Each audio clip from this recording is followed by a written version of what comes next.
Yo, what's good, YouTube? Welcome back to another episode of the Steve Nash Drake podcast. It's your co-host, Zach. I'm your co-host, Blue. I'm G. And welcome back to episode 26. First and foremost, thanks, everyone, for all the previous support we've been getting on our YouTube shorts and in the previous podcasts. Man, we've been running it up like crazy. We appreciate all the support. We just broke the 300 subscriber milestone. We're currently at 308. We appreciate all the support. We appreciate all the new subscribers that have come into the channel. And we hope y'all enjoy this episode. And again, as I always say, man, I wanted to see y'all in the comments, man. I got to see y'all in the comments, man. We want to hear y'all opinions on what we talk about. And you can comment on our podcast, clips, and all the other social medias that we got. Exactly. While you're down there commenting, check the description box. We got our link tree to all of our social medias. And also, while you're there checking our social medias, hit the new white subscribe button that YouTube just updated. Hit that subscribe button. Yeah, it's white. Update, because we're still on the road to 1,000 subscribers, so we appreciate everyone who's going to help us get there. And with all that being said, y'all ready to get into it? Let's go. We got a banger cooked up. First and foremost, let's get into the NFL, like always. Week 9 NFL Pick'em. You know, we've been consistent with our Pick'ems. Let's just get straight into it. Week 9 NFL Pick'em. Let's go. Colts versus Pats. I got the Pats. Patriots. Packers versus Lions. I got the Lions. I got the Lions, too. Packers. Chargers versus Falcons. I got the Falcons. Chargers. Bills versus Jets. I got the Bills. Bills. Vikings versus Commanders. Got the Vikings. Vikings. Panthers versus Bengals. I got the Bengals. Bengals. Raiders versus Jags. I got the Jags. Got the Jags. Yeah, nice. We all got the Jags. Okay, no Raiders. Dolphins versus Bears. I got the Dolphins. Dolphins. Fins up. Seahawks versus Cardinals. I got the Seahawks. Got the Cardinals. Damn, we got the Seahawks. Rams versus Bucks. I got the Bucks. I got the Bucks. And I'm going with the Rams. Titans versus Chiefs. I got the Chiefs. I got Titans. Chiefs. Ravens versus Saints. Monday Night Football. I got the Ravens. Ravens. Fair. Interesting picks, at least, contrary to last week, at least we were Everything able to, was the same. This week we had a lot of different picks, so I think that's good. A couple different. It'll be a good NFL Sunday, like always, and we'll be talking about it on the next pod. But Facts. The NFL trade deadline, we talked about it on the previous episode, our expectations for the trade deadline. Well, now the NFL trade deadline has officially passed. It is November 4th at the time of recording. So, obviously there was a lot of big moves made. I'm going to pass this off to one of y'all. Let me go. Yeah, I'll go. What are y'all's thoughts on the trade deadline and some of the moves made? One of the biggest moves made in the trade deadline was Chicago picking up Chase Claypool. And although he hasn't been doing good this season, his first 2 seasons he was doing great. And like I said, I will say again, he's only averaging 9 yards. However, in his first 2 seasons, he was amazing. And although it's because Mr. Trubisky, he's just not that great of a quarterback. He's just not the best. And honestly, that's one of the best pickups in the trade season. Losers, I would say, of the trade season would be Green Bay. They have picked up no receivers for Aaron Rodgers, and that is just ridiculous. Like, he needs another receiver. Like, Alan Lazard, he might be questionable, I think, for the upcoming game this Sunday, and he hasn't been performing as well as I personally have thought that he was going to perform. So, yeah, man, Green Bay is just lose. They're the ultimate losers. Yeah, I think we're all going to agree on that one. Green Bay they just didn't make any moves at all to help out Aaron Rodgers, and that's what we'll get into more what their fate's gonna, look like. I was gonna mention one more loser really quick, and that is the Browns, because they haven't traded Kareem Hunt. And for Kareem Hunt, man, you could get a hell of a lot of money, or a hell of a good trade, whether it's draft picks or another good player, because he is a great player, and he's being underutilized by the Browns right now. Yeah. Although they have Nick Chubb, they obviously could be using him more. Mm-hmm. He's a great running back, and I think he deserves a shot at a team that's actually going to use him. Mm-hmm. The Kareem Hunt situation was an odd one because Adam Schefter reported after the trade deadline had passed that the Browns were only asking for a 4th-round pick for him, and nobody was willing to pay that price. To me, it was a bit of a head-scratcher because Kareem Hunt, for a contender, let's just take the Buffalo Bills, for example, that would take them over the top. And for no one to be willing to pay a 4th-round pick for Kareem Hunt is just a bit of a head-scratcher to me. I don't quite understand. The Bills got a running back, though, They in the trade. did, but I'm saying,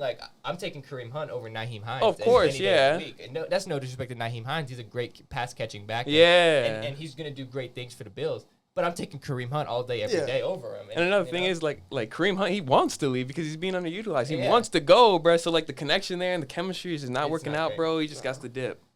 What are your winners and losers of the trade deadline? Mine were a little bit different. I had the Panthers. I think I find it crazy how the Panthers got basically a whole draft class of picks. They got one, they traded on McCaffrey. They got the 49ers second, third, fourth round picks for 2023 and a fifth round pick for 2024. And then they also moved wide receiver Robbie Anderson to the Cardinals for a sixth round pick in 2024 and a seventh round pick in 2025. That's 6 draft picks for the upcoming years. You know, maybe it's a bit boring to look at it as like, you know, all draft picks, but that's a lot of picks. And one of those players could be a and they're going for quarterback. You know, they're struggling right now with Baker. And, you know, they're not doing the best. PJ Walker is the guy now. So. They're eyeing up, you know, drafting a quarterback. And I mean, it's nice to have 6 picks. Yeah. So I think just if y'all think they get a really good, like, not a really good, but a decent quarterback, do you think they're going to be hunting for another one with one of their rest of their draft picks? I would say that if they take a quarterback in the first round, that, you know, they might take a backup, but realistically, let's just say hypothetically they get Bryce Young from Alabama or something like that. Yeah. That's going to be their guy. Yeah. And they're not going to really be focused on a backup. But we all know how that, like, the first rounders could be, like Marcus Mariota and others. No, of course, and but that's something that obviously in hindsight, you know, you make that. But if you drafted a quarterback in the first round, you're expecting him to be your guy.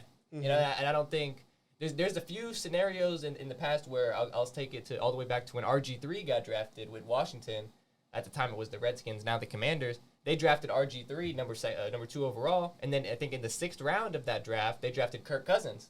And we all know how that ended up. Kirk Cousins still in the league, RG3, and now he's commentating, you know, so that's one of those instances where maybe you do look at that with one of them later 6th to 7th round picks. You know, it's worth a look because at that point, you know, it's more of like, you know, you got to get lucky to find a guy that late on. But, you know, for example, they got like a 2nd round pick, a 3rd round pick. Like that's if you take a quarterback in the 1st round with those picks right there, you want to get wide receivers. Of course, running backs. You can build you can add very well to your squad. For sure. And they already have a decent foundation. They were able to keep defensive end Brian Burns, who is one of the best in the league. So they have like a little bit of a foundation where now they just probably need to add a couple wide receivers for their young quarterback that they're going to get. And now they have the draft capital to be able to do that. And if they want to even make a move and trade up, they have so much capital as to where they can be like, hey, we'll give you our 5th round pick and then our 7th round pick. Let me go get move up and get an extra 3rd rounder. Let me get this guy. Because they probably have some guys that they got their eyes on. Like, I want this guy on my football team.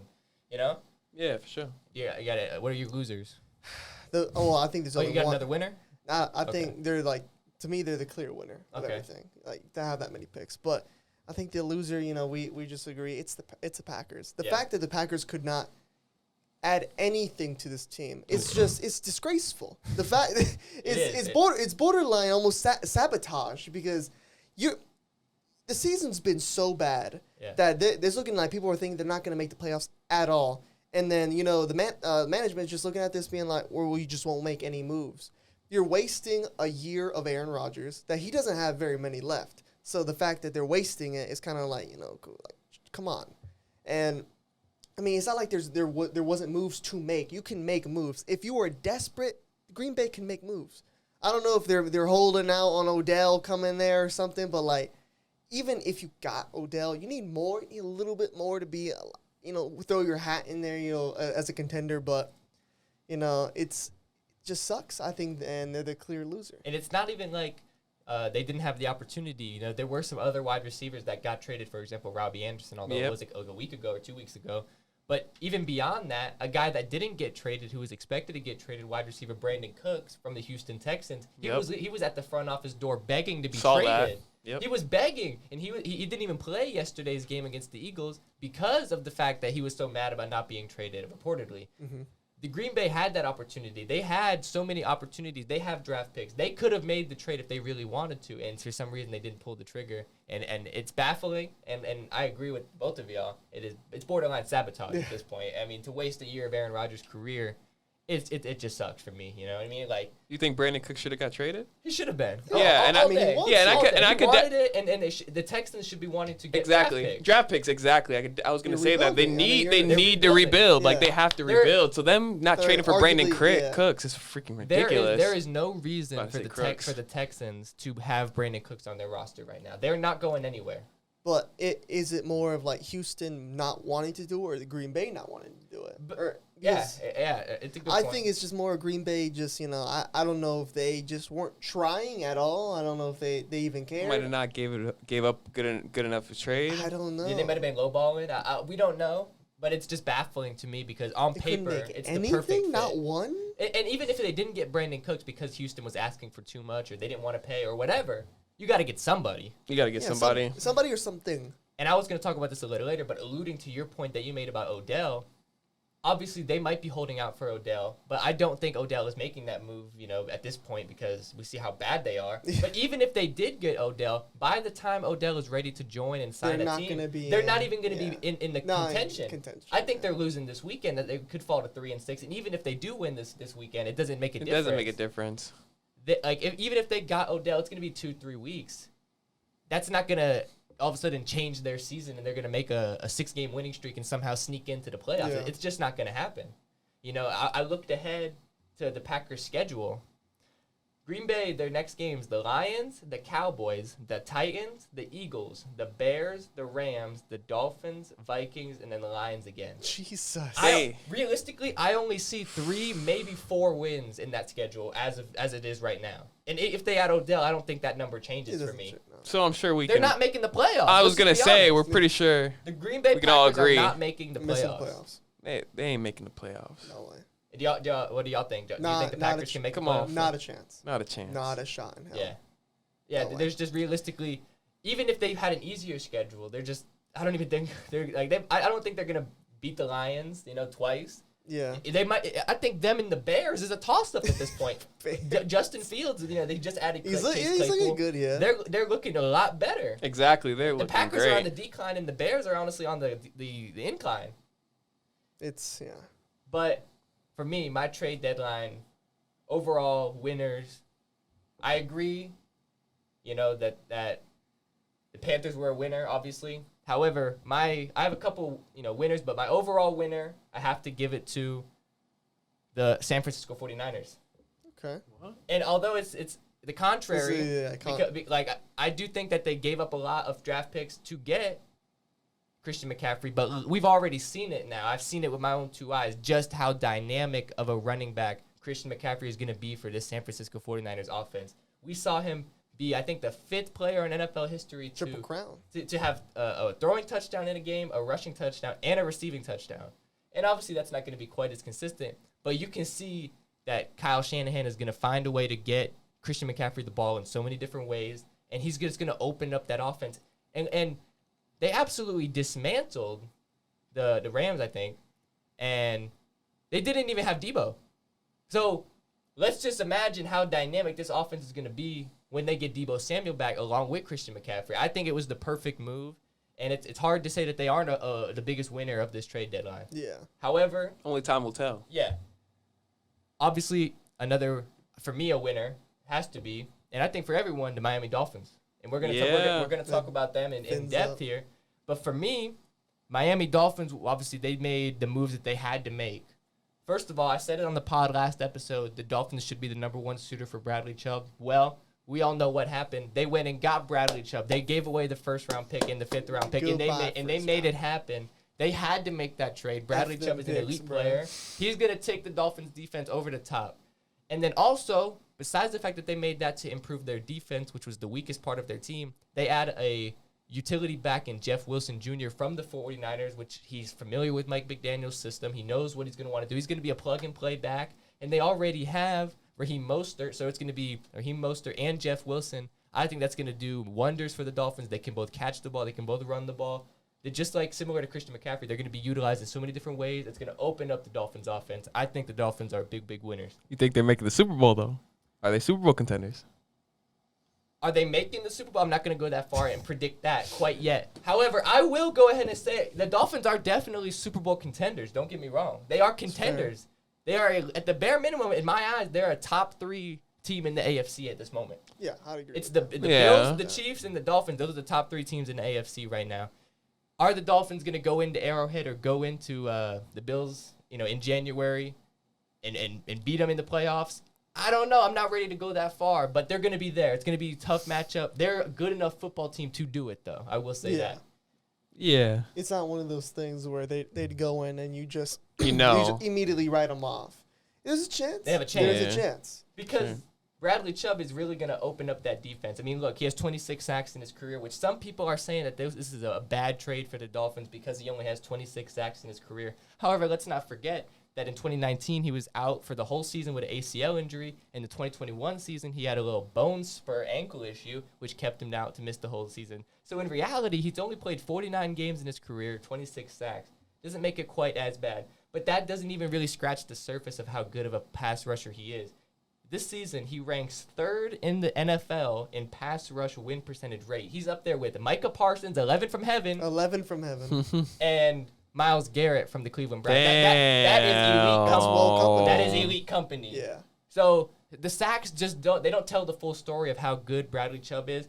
And Miami's defense, they are just not good at attacking the quarterback right now. They have the 6th highest blitz rate in the NFL right now. They're going to be able to not blitz as much, only rush 4 and still get pressure now, which is going to take pressure off of our DBs. And it's going to just allow the whole defense to just work better and be overall better. And it's going to just take this team over the top because we've already seen just how good they can be. Yeah. Facts. Yeah, the Dolphins are exciting. I mean, it's been a while since, Dolphins fans can say they've been excited for something, That's dude. true. 100% fact. It's been a while, dude. And with Tua back, man, they're performing just like how they were. And let alone, like, Tyreek Hill is having, a phenomenal year. Like, Facts. people thought, he would completely have, like, a drastic change in his numbers. He looks like Tyreek.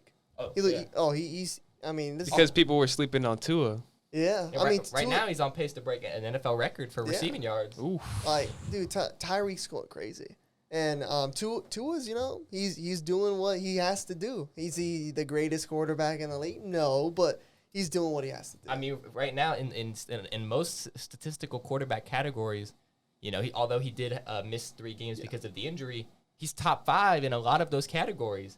He's not turning the ball over, which Steelers fans are still going to be salty and say that they should have they dropped 3 interceptions, but hey, if you don't catch the interception, it doesn't count. You obviously. Gotta catch them. So Tua is not turning the ball over, and he's just being efficient.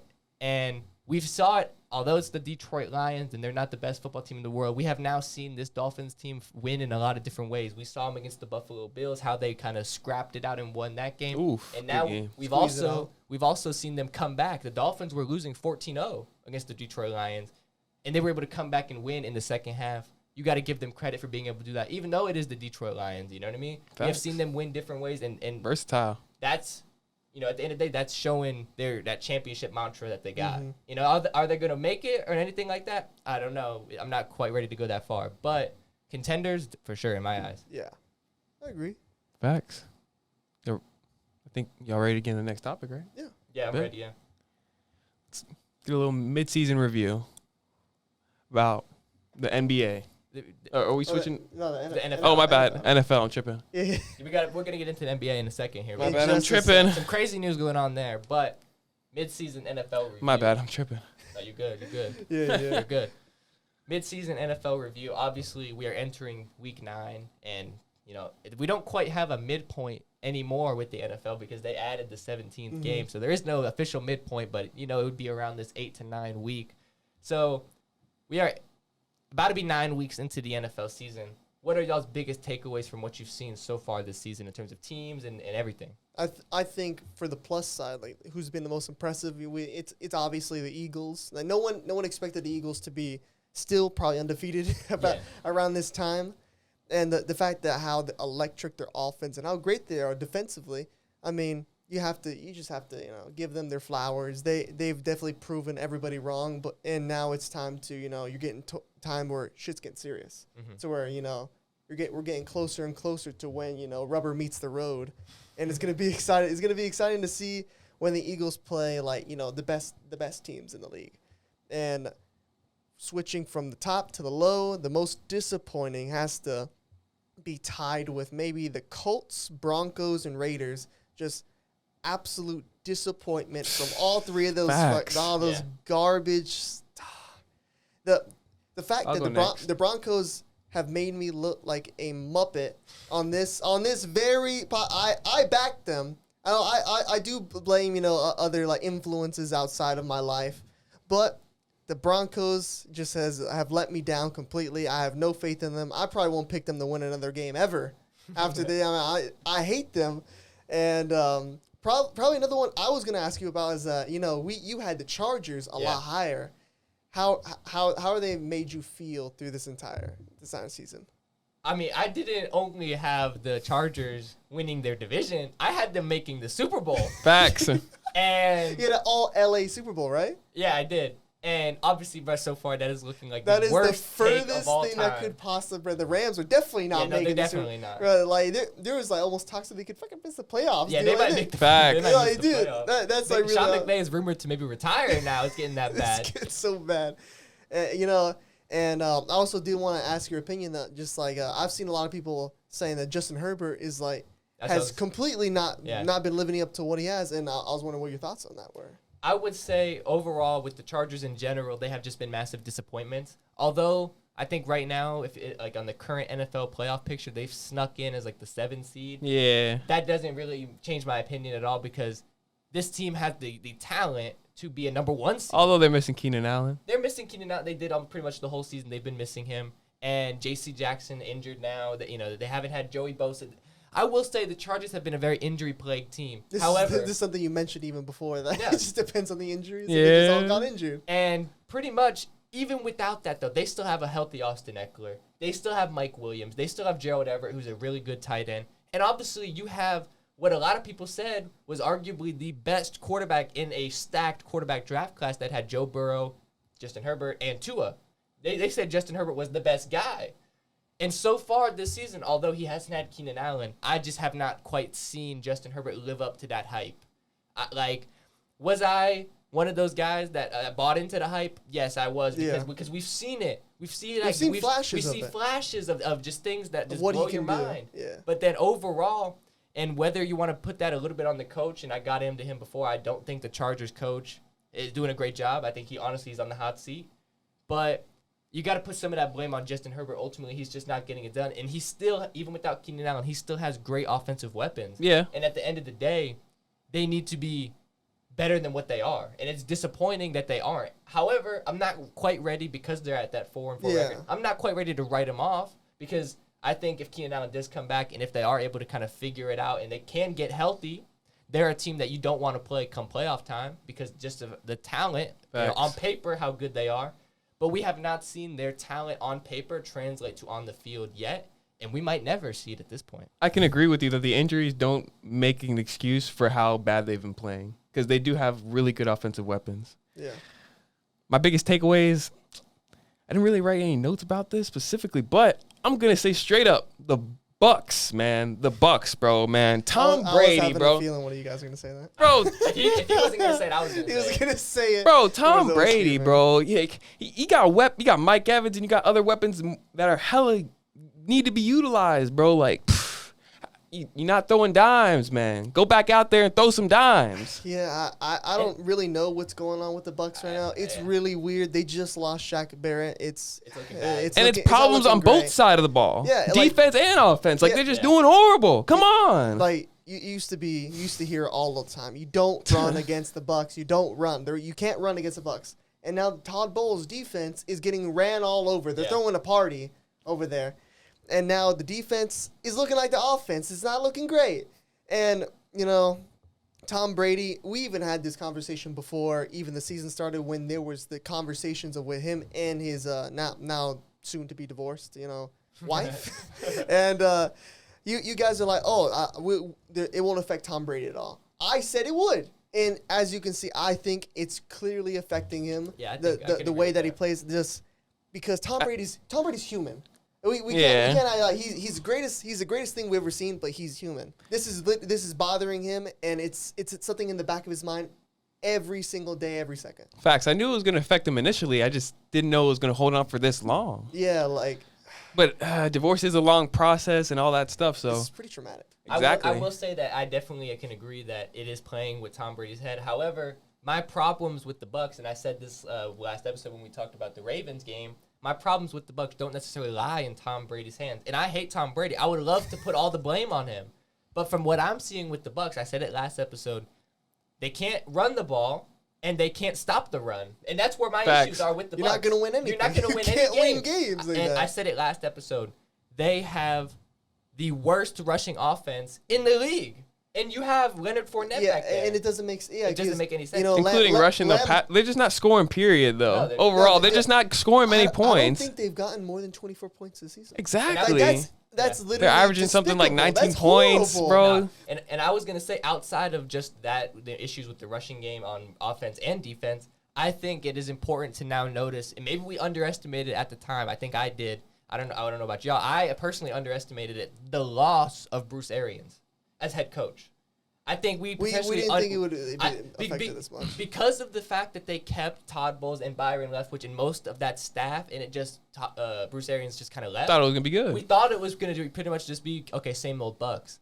It hasn't, and so I think I don't know exactly how much of it is because of Bruce Arians not being there, and maybe it's none of it at all. But in my opinion, I can personally say I think if Bruce Arians was the head coach right now and Todd Bowles was still defensive coordinator, Byron Leftwich still offensive coordinator, it would be a different Bucks team. I find it hard to believe that it wouldn't be. Yeah, because I mean, there's like some knick-knack injuries, a little bit in their secondary now.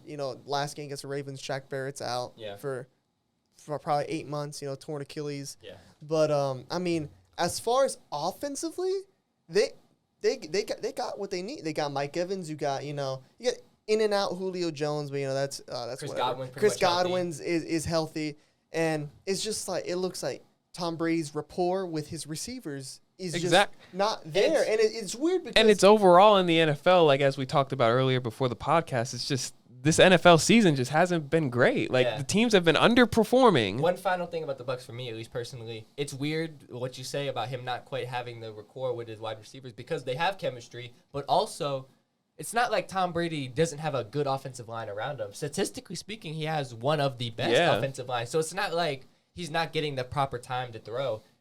I think pretty much for his whole career, it's been if you can keep Tom Brady from not being sacked, you are going to win games. And they're doing that. He's not really getting sacked as much or that much at all. And it's still not translating to better stats and ultimately a win. You know what I mean? It's just, I don't know. It doesn't quite make sense.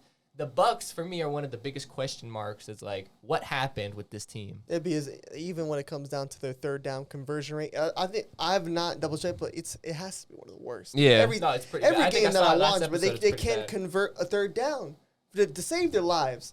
And it's not like Tom Brady's throwing. He's leading the league in picks.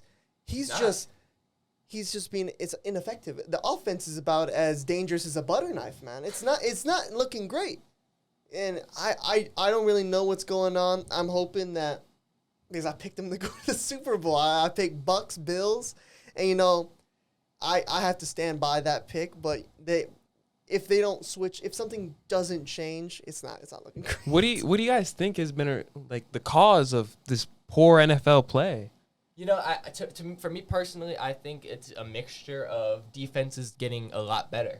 And offenses, they haven't quite made the adjustments to adjust to that. I could say across the NFL, for the most part, we have seen new defensive schemes and maybe players that have elevated their game, in terms of, we're talking pass rushers like Myles Garrett and, Bradley Chubb, 11 from heaven, Micah Parsons. We are seeing defensive coordinators implement new schemes to combat just how good offenses have been in the NFL. And I just don't quite think that offensive coordinators and those genius offensive minds, maybe outside of like Kyle Shanahan, they haven't quite been able to figure out what these new defensive schemes are. So you think it's a coaching problem? I think it has to be. I think it could be also the talent, the evolution of the game. The talent is worse, but evolution of the game on defense, but on offense to counteract with those pass rushers, quarterbacks are just going out the pocket now. Yeah, and they're making moves and they're moving, so they're trying to do something. I think it's more coaching, bro. And they're not letting them go out the pocket. They're just saying, "Oh, no, stay in the pocket, bro. We don't want you to get hurt." Yeah, and I think that also is one of those things. Like, even when you got a guy like Lamar Jackson, there's so much emphasis on even if you do get outside the pocket, slide. And I'm not saying that's a bad thing. I think that's the best thing in terms of health. But like at the end of the day, these, especially with quarterbacks, those are like you treat them like babies almost. Like they're your prized possessions. You don't want them to be touched. You don't want them to be anything happen to them. If they get a little scratch, you're worried. Get them a Band-Aid quick. Yeah. That's what it's like. So ultimately, I feel like maybe offensive coordinators and head coaches got to kind of let the quarterback do his thing a little bit more. And if they don't, I just think we're going to continue to see defenses get better and better, And ultimately, there's one guy that touches the ball every single play on offense, and that's the quarterback. So you got to let the quarterback do whatever it is, whether it's sling the rock more, run the ball more. You just got to do something. Yeah. Facts. Let the players play. I would say, I forgot which one of y'all went first with your midseason review. That was me. And then it was him. Oh, yeah. So a team that I think obviously is impressing everyone that wasn't mentioned, the Seattle Seahawks. Nobody, and I mean nobody expected. They won the Russ deal. To be fair, they did. That was day rate robbery. Dude. It was. That's a robbery now. Facts. Nobody realistically expected the Seahawks to be this good, and a large reason why they are this good is because of the play of Geno Smith. And do you think maybe he has more? He's getting better. He's got better receivers.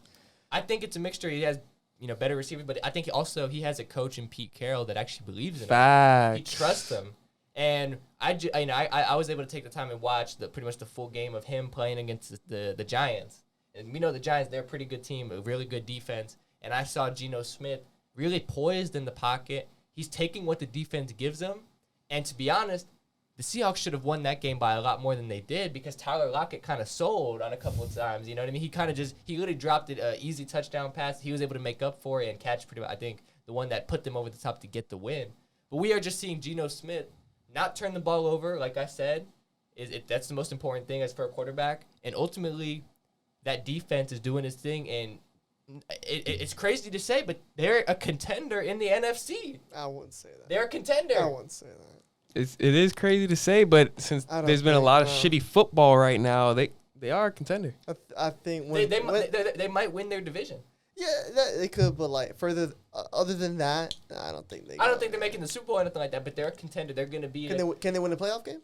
I think they can win a playoff game. I think they can win a playoff game. Are they going to make a deep? Are they going to make the NFC Championship game? Probably not. Maybe. Hell no. They could go on a slip run because to me the NFC more so than the AFC it's kind of wide open. Facts.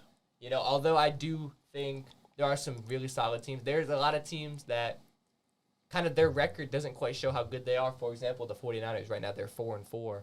Do I think that the 49ers are a 4-4 football team? No, I think the 49ers might be the favorites to win the NFC at this very moment. Especially with the trade they just picked up. That's what I'm saying. So, ultimately, it kind of remains to be seen. But I would say the Seahawks are one of them teams that is really overachieving, and then a team obviously underachieving. We all kind of touched on touched on everyone else that I had on my list, but the Los Angeles Rams.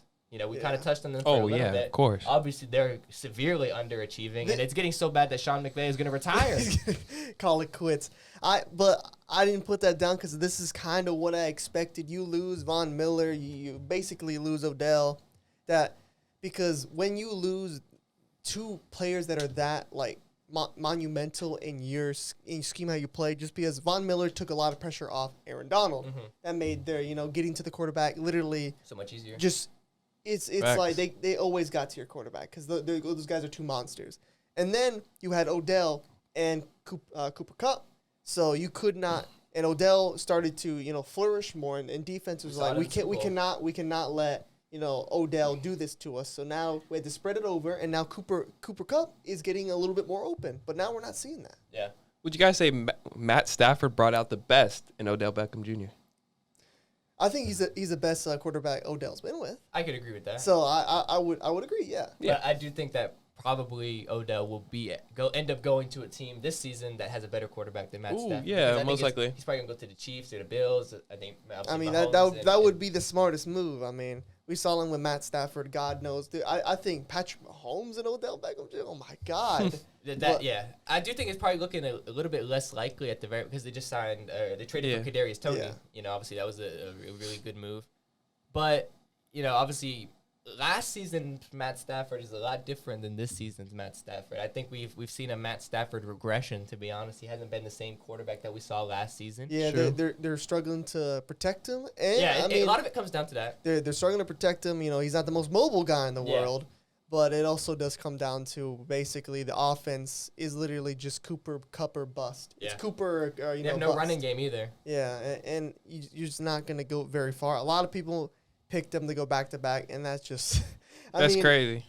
Looking back on it, you know. Yeah, I mean, I was wrong. I can confidently say that. Yeah, like we just see how hard it is. It is to go back to back in the NFL, and I mean, I thought the Bucks could do it. After I saw the Bucks couldn't do it, I was like, okay, this is gonna be a long time. To be fair to the Bucks, they were pretty They were damn close. They were close. Like, if they were able to win that game against the Rams, they would have made the Super Bowl. Would they have won? I think they would have. But like, that's neither here nor there because I don't know, they might not even make the playoffs. Now they can't make it. But like, it's just so hard in the NFL because everything just changes because there's so many more. Unlike the NBA, there's only 5 people on court at once. There's just so many people on a football team, and it is the most like team sport there is. You need to have a great team. Any one thing changes, like Von Miller, Odell, they leave. You're kind of like up shit creek, bro. It's like, damn. Because you're only relying on one option. Yeah, and it makes their defense is now goes from being super dynamic to like one dimensional, and now their offense as well. It's one dimensional. It's just like, oh, we just got a double Cooper Cup, and that's it. They can't score. Yeah, it's one of those things. And I think everyone could kind of anticipate, that they weren't going to be quite the same team, but I didn't think it were going to be this bad. It's going to be this much. And their offensive line is just one of the main reasons you hinted at. They can't protect Matt Stafford, and they can't run the ball. It's similar to the Bucs. Their best running back was begging to get traded, and he didn't get traded, but Sean McVay still isn't going to use him for some reason. Cam Akers. You don't trade him, but you're not going to use him. He's a good running back. Cam Akers is pretty damn good. You got to use him. He's just sitting there rotting on the bench. I don't know exactly what their plan is. It's not looking good. To be honest, I think Sean McVay is looking at the retirement, and chilling the rest of his life with his hot wife. I think that's what his plan is. Facts. So y'all got any more mid-season review points? I think we're ready to go on to the NBA. Yeah. Bet. Yeah. Let's get on to the NBA. We got the Nets firing Steve Nash. Oh, Brooklyn. Oof. Crazy. Initial thoughts. Yeah. What do you think? You agree with it? Or? To me, it's the right move. I don't think it should have been done at this particular moment. I think it should have been done before the season. To me, I don't know exactly what those pre-season meetings were like, but they came to a consensus that he was the guy going into this season. And then after 7 games, although they did start 2-5 and it's not looking good at all, to say after 7 games, okay, now we got to fire you. I think he should have been fired in the offseason. But better late than never. They finally did it. And realistically, it was just not the right guy from the very beginning. No. Especially for a team with characters as Kevin Durant and Kyrie, you need the most veteran that's what I'm coach saying. 100%. there's ever been. But you need like a Pop or some shit. Literally, exactly. Someone who's been there and done the dance, and that these guys can respect. These guys never respected Steve. What? He had no experience. Do you guys think that he would have had a better job or a better time at like the Jazz or something? Yeah. Obviously the Jazz are doing great right now, but Nash, he hadn't even really been an assistant coach. Yeah. That's how you have to. You got to do something. Like, yeah, of course. If I'm Steve, and I don't know exactly what Steve Nash wants to do. Maybe he is done coaching after this. I don't know. But if I'm Steve Nash, I'm not going to go to a high-profile team like this. I wouldn't have done it in the beginning. Like, I guess if the Nets call you and they say they want you to be your coach, you're not going to say no necessarily. But realistically, at that particular moment when they hired Steve Nash, it was not the right move. They needed to get a more veteran guy. And it's better late than never that they did pull the trigger and get rid of him. And now, it's looking like they might be getting Ime Udoka. Which I think is the perfect move, because he wasn't even in my idea of because I was already thinking who could the Nets get, who they're gonna get, but the fact that the whole situation with Ime Udoka and the Celtics is just the capital. You got to do that, because if Ime Udoka can't get this Nets team to work, then you just gotta blow it up. It just be done with it, because Kevin Durant and Kyrie have to respect the fact that this guy played against them, and he whooped their fucking ass. He beat the the shit out of them, swept them. Facts. Wasn't even close. It literally wasn't. And he can go that. And Ime Udoka has championship experience. He's been an assistant coach to Greg Popovich. He's seen it. He's been to the dance, and he went to the finals last year. This is someone they have to respect, and he's going to demand it. Yeah. Because as much as it's difficult, this team doesn't have a leader. it's going to be a lot down to Ime Udoka to try and lead this team because you have, people like Kyrie who's, going off his rocker. Right. We don't even know. We don't know what's going on with Kyrie. When he's coming back. He is fresh as a head coach, though, correct? Yeah, he's still fresh, new, but he's been around the exactly. game. Because even and his first time. That's how it should be. Yeah. I mean, very much so. You're assistant for years, and then you're given the opportunity to be a head coach. When you get the opportunity, you seize it like he did. And that's exactly what he did. He seized that opportunity. He seized that opportunity better than almost any other coach you can think of in recent memory. He got his chance. First season with the Celtics takes him to the NBA Finals. And the Celtics. And we had seen how they failed over and over again. We saw how the Celtics were at the start of the season. They went to the final. They looked so bad, and people were talking about blowing up Tatum and Brown, that these two cannot play together, and how they were just they're not the great defensive team. And then Ime Udoka transforms them to Jason Tatum looks great on defense. As much as I don't like the Celtics or Jason Tatum, I can't deny the fact that he looks great defensively now. 100%. He's starting to evolve, and that's one thing he was lacking. Jaylen Brown's always been a pretty good defender. Overrated or defensive team. Overrated or underrated. Last year they were overrated, but I mean now they're starting to garnish a little bit of they should get a couple flowers. But now Ime Udoka going to the Nets, I don't think Ime is going to transform them defensively to match the Celtics because you're not going to turn Kevin Durant into, this 100%. Defensive guy. You're not going to. And you don't want him to do that. Yeah, and you don't want. Kyrie's not going to turn into, Gary Payton or Is something. he going to turn your guy Ben Simmons into a damn defensive guy? He's already been that. Ben Simmons is always been a defensive guy. Dude, but, you know what I mean. But, yeah, he's going to help make a better. They're going to play a system. Ime Udoka is going to implement a system. That's what the Nets have needed. They're going to help out, he's going to help Ben out a little bit. Maybe Ben's not going to be thrown out there. He's like, oh, Ben, here's Zion Williamson. Go get him. Just go try and defend him. No one's going to be able to guard Zion, bro. I don't know what to tell y'all. LeBron couldn't do it either. I mean, I just saw that. He can't. Nobody can. Even if LeBron was freaking, Miami LeBron, you can't. Nobody's guarding Zion? No. In the NBA right now. No. We have seen Zion continuously dominate teams so far Dude, this season. Think about the best defenders in the league, though. Well, okay, so who You think what, Rudy Gobert? Rudy Gobert, no chance. It'd be murder. Giannis. No, even when he's played Giannis, bro, I'm telling you, when it comes down to these transcendent top-level players, there's no defense you can do. You just got to hope they have a bad night of the just missing. And especially where Zion, his shots is right there at the rim. He's always going to, he's PER Prince. He's going to get these these close shots and just get layups because you can't stop him. Unless Draymond Green fouls him. He just yanks him down to injure him. Zion is reminiscent of that earlier LeBron where it's like you just got to foul him to stop him. Yeah. Like the only way he's literally a Miami LeBron. They had the nickname of the Freight Train. Jeez, bro. Zion is the closest thing we've kind of seen to that. Hey man, we don't need Draymond injuring damn Zion though, bro. We don't need that. Well, Zion gets injured enough on his own. Yeah, exactly, bro. We don't need Draymond's interference.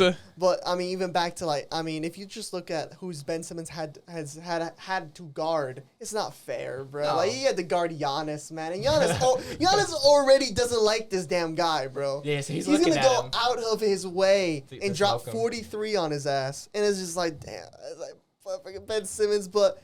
That doesn't change the fact that he can't shoot. His offense not looking very great, but I think Ime is going to help him out a little 100%. bit. Or if not, they're going to trade him. Because he has an offensive game in him, don't you 100%. think? Yeah. Ben Simmons, bro. This is a guy that if he can get somewhere, he get to that one place. He was an all-star. He takes shit personally. He doesn't dropped even 40. He dropped 40 points on Rudy Gobert just because people were already writing him off that Rudy's a way better defender. And he took that personally with no Joel Embiid. I remember it was 2019. Damn, Utah, yeah. Dropped 40. And, bro, where is that Ben Simmons? Yeah. What happened to that guy? See, and the thing is, for the Nets, realistically, they don't even need Ben Simmons to be doing all No. that. They just need Ben Simmons to be more efficient than what he is now. That's what I'm saying. Can we get the defense out? Can we get the defense out of him? Literally, if he gets 10 points a game, that's doubling what he averages now. That's right. If you can Double is good. If you can guarantee Ben Simmons doubles his points, and that means obviously he's gonna have the ball more, be able to assist the ball, which we already know he can do. We already know he can be a good defender. We know he can rebound. If he can get 10 points a game, that takes the Nets significantly better than where they are at now. You know, I mean, realistically, let's just be honest. We just saw the highlight, bro. We know what KD can do. I mean, we just saw that ankle breaker, bro. We know what he can do. This guy is unbelievable. Kevin Durant and Kyrie are offensively. They look the best we've ever seen. The best we've ever seen them. And the fact that that's not enough is just because they're not playing defense. That's it. And now, even if Ben Simmons does start to elevate his game, because the thing is, Udoka is not 100% confirmed yet, although it is expected to be confirmed. Facts. And right now, Kyrie suspended kind of like at least minimum for 5 games. But it could go longer. You know, we don't really know exactly how that situation is going to end because that whole situation is just so weird. So with taking all of that into account, let's just assume Udoka just does get the job relatively soon. Do we think he can save the Nets and make them the championship contender that people expect them to be? I think he has the best chance to do it. I definitely think he can do it. I'm not going to say, 100% Ime Udoka has saved the Nets. They're going to win the championship. But if there's anybody in the league that can do it, it's him. Yeah, facts. It's him. There's Without nobody else that has a better shot than him. On my point on this, I was just going to agree with y'all, man. Like, definitely, he's just overall is going to make the Nets a greater team if he does end up going, which is most likely it's expected. Yeah. Yeah, hopefully, my shit. Do you think he'll be able to revive Ben Simmons' career, though, and make him an all-star? I don't know about an all-star. Because you were saying that earlier. I did say I thought he'd make an all-star team. Not looking so good right now. He's been injured, but I think it's definitely going to help. It's going to help. It's definitely going to help. Yeah, we've seen Ime Udoka with the Celtics be able to elevate players. You know, like, let's just be honest. I'm not gonna compare Marcus Smart and Ben Simmons shooting because Marcus Smart is a better shooter. The dumbest shit. I was literally just thinking that. I was like, just make him Marcus Smart, but he just can't shoot. He can't quite shoot like Marcus Smart. Not that Marcus Smart is a good shooter by any He's a decent shooter. He's a decent shooter. But he makes mistakes. Yeah, but sometimes he takes bad shots. If he could, but Marcus Smart wasn't the same player that we think about him now before Ime Udoka. So realistically, if we've seen that. Implement the same kind of thing with Ben Simmons, who has that raw natural ability. There's a reason he went number 1 overall at that time. We knew he couldn't shoot coming out of college, but we saw just the raw potential. And someone needs to unlock that to a certain extent. If anyone's going to do it, I 100% agree. I agree with Ime Udoka. And I agree. I saw Skip Bayless tweet saying specifically on the basketball court, this was the best move for the Nets. And I got 100% agree. 100%. Although Udoka has his own off-the-court issues. Yeah. Let's just be honest. Everyone on the Nets has an off-the-court issue. Oof. The whole Nets franchise is literally the definition of an Nets move I've ever seen. It's the definition of an off-the-court issue. Like you look up off-the-court issues, you see the Brooklyn Nets logo. Well, I don't think KD's really ever had an issue, has he? Other than before the Nets, other than asking for a trade with 4 years left in your contract. I mean, other than that, and if you're looking all the way back in KD's career, he did join a 73-win Warriors. He's always been he's been in the controversy a lot, and having like fake accounts, arguing with literally burner anybody, burner accounts, It's this, but nothing obviously serious. Yeah, nothing quite like serious. yeah, not like Kyrie. Not like Kyrie, Kyrie did some crazy stuff. Because KD's just, what I'm saying, he just goes with the flow. You would say, right? For the most part, but then he'll get a little mad about some things. Yeah. He needs to get some thicker skin, Yeah. He be responding too much to fans and stuff on Twitter. But bro, I just think Kyrie Irving is the most frustrating superstar in the history of sports. 100% agree with that. I just don't understand what goes through. I wish I would pay so much money just to see the inside of his brain. What are the things that he thinks? That he posts something anti-Semitic, and then when he goes into interviews, obviously reporters are going to ask him, Kyrie, why were you tweeting out anti-Semitic shit? And he's just like, I can't be anti-Semitic. I can't be. You're just not who I am. And what does that mean? What does that even mean? And then, but the thing that was so weird, bro, he's doing everything except for apologizing. Just apologize, man. He even said, "Oh, bro, I didn't make the movie, bro. Why are you talking to me? I didn't make the movie." Like, bro, that's not the point, bro. Kyrie's so frustrated. He just doesn't make. Like, Kyrie, just stop. Just be normal, man. Just play basketball. And the reason why it's so frustrating is because we know how good he is. There's people that would murder to have the gifts that Kyrie Irving does, and just this weird mentality that he just thinks he's this martyr and this speaker of the people. Like, Kyrie, Why? Because he thinks he's just intellectual. Like with COVID and everything, though. He's just smarter than everybody. He said the Earth is flat. Like, Kyrie, stick to saying the Earth is flat, man. Like, at least that's not anti-Semitic. It's not racist. It's not that's what I'm saying. Let Kyrie speak. Yeah, like Kyrie, you can say shit, but just not that. Not don't be anti-Semitic. And then even if I'm not definitely don't do that. But even if you do, at least take responsibility and explain your reasonings. No, just apologize, bro. But he has to explain his reasonings as well. He can't just go up there and be like, nah, but no, I ain't anti-Semitic. I can't be. I can't. No. Yeah, he definitely can't do that. But like literally, he wouldn't be suspended right now if he just apologized. If he said no, I think you would still have to suspend him. Yeah, you can't bro. say shit like that. But the Brooklyn Nets, the main reason why they weren't gonna do it. They weren't gonna do anything, and then they got so much backlash, and then it was only getting worse because Kyrie wouldn't apologize. I maybe he would still have got suspended, but I don't think this issue would have blown up into what it is. If when Kyrie when he first got in front of those reporters, if he just said, "Look, I apologize for my actions," that's all you had to say. Bro, like four words. Someone should be getting to Kyrie being, bro, just say this Bro, shit. Read off this script, bro. Like, where's your PR team, man? This is like. It's so like imagine if this was like racist to like God forbid like black people. Like what if it's a white dude talking about black people and he just went up there saying I can't be racist because that's just not who I am. That's not a fucking excuse. That's literally the worst type of defense I've ever seen, man. Like that's not defending what you say. Yeah, and it's like Kyrie, you're so good. You are must see. I don't miss a Kyrie Irving game, but this just what he does. It's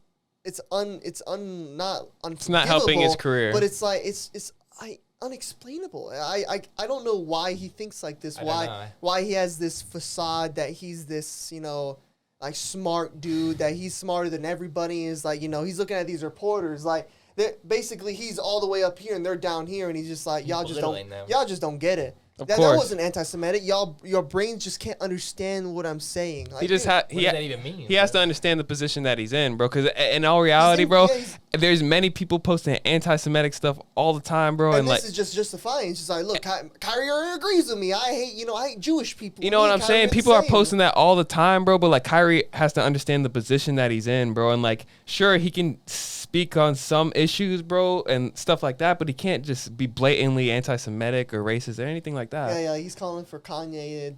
Kanye's defense here is like, bro, when you start like I'm not saying you can't ever agree with anything Kanye's ever done, but that's definitely one you can't agree with. And you got to do it like too. In private, bro, in the private place with your friends and family, but to go on the internet and try to make a whole issue about you can't do it when you're private. It's wrong. You just can't be. No, but I'm saying like he has the right. Yeah, like, bro, he has the right. I guess you can. I mean.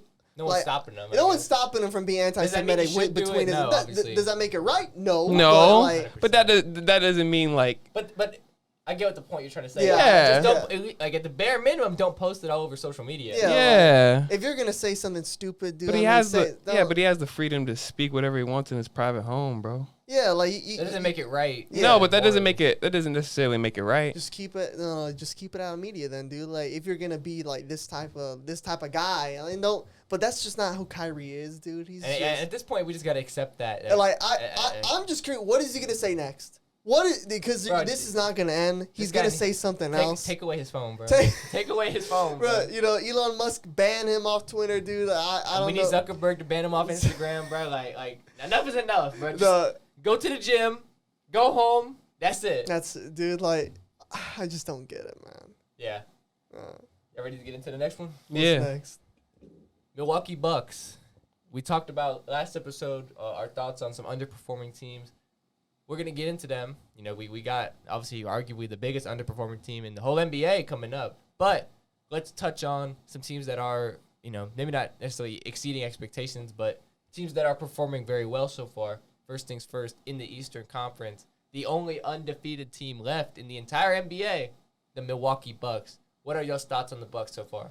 You want to go first? You want me to take it? Sure, I'll go first. I just want to say, of course, we're not going to sleep on the Bucks. Like we all do. Of course, like it's hard to expect a team to go undefeated. However, though, it's 7-0. Like then I'm not going to say that they're going to go. No. They're not going to go like 35-0 or like break any records or anything like that.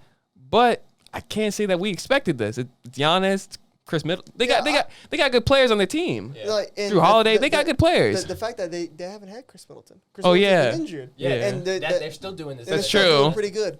And like, you know, I've always been of the belief that even if the Bucks were fully healthy last season, they would have won it last year. 100%. Yeah. Because they have the best player in basketball, and Giannis is on one of He's on a mission. the craziest tears he's been on. Right now, he's averaging 33, 12, and 5. And that's MVP numbers, and he's eyeing up another MVP. And I picked them. I picked Ja, but it doesn't change the fact that the Bucks, they've always been a great defensive team. They're passable 3-point shooting team, and now that Drew Holiday is looking like he's taken that. Chris Middleton's out here. I'm the second best player. Yeah. That's what I'm gonna do. And we all knew Drew Holiday had it in him, Oh, man. He's always been a talented player. dude, Especially on defense. But now we're on seeing both that sides of offense. it, Yeah. he's one. I think he's like no one really talks about it. He's one of the best two-way players in Facts. the league. Uh-huh. But I can't really think right here sitting right now. I can't think of a better two-way player other than like maybe his teammate Giannis, and like they're able to have great coaching. Yeah. If they get Chris Middleton back and Chris Middleton might not be, right back. He jumps back in. He's not going to be the Chris Middleton that we saw, dueling with Devin Booker in the finals, like 60 points while he can max 60 as well. Oof. Like Chris Middleton's What a time. really, really good. And the fact that Chris Middleton is also good at defending too. This team is It's so so stacked. well-rounded that when it's fully healthy, no one's going to beat them. There's no chance. But the only thing that can stop them, obviously, injury. But I mean, they're looking really good even without Chris Middleton. And I'm sure you guys expected this. You can go with your take on the Bucks. I'm sure you expected this as well, Oh, Zach. 100%. We all expected the Bucks to be this good. I can agree with you. Are they going to keep on this undefeated streak? No, but them being 7-0 and them proving that they are arguably the best team in the NBA does not surprise me at all. You alluded to Giannis' stats, 33, 12, and 5. I got Drew Holiday. He's at right now without Chris Middleton. He's averaging 25 and seven assists.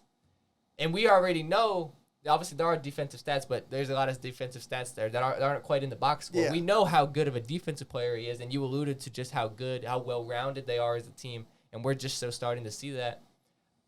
I mean, there's just not enough good things to say about the Bucks. I mean, right now, to me, it's early, but they're looking like early title favorites for me. Like, I just can't see anybody stopping. It's hard. them. It's Obviously, hard. Injuries could change, and tomorrow Giannis could get hurt. The NBA Giannis season could is like, change. poof, it's long. But in terms of what I'm seeing right now, if this team, as currently constructed, is going to be the same team that's come playoff time, it's the same way, I find it hard to believe someone is going to beat them in a 7-game series. I just find that very I hard wanted to believe. mention, are we sleeping on the Jazz? They have one of the best win-losses percentage for their team I will since continue 19. to sleep on the Jazz. I don't know. Sleeping on the They Jazz. have one of the best win-losses percentages for their team since the 1999, bro. They're getting spanked by the Pelicans. Look. They're getting spanked by a bunch of teams. Nobody expected them to be winning the games that they have won so far, but like you have said, just about the Bucks, the NBA season is about consistency and it's about longevity.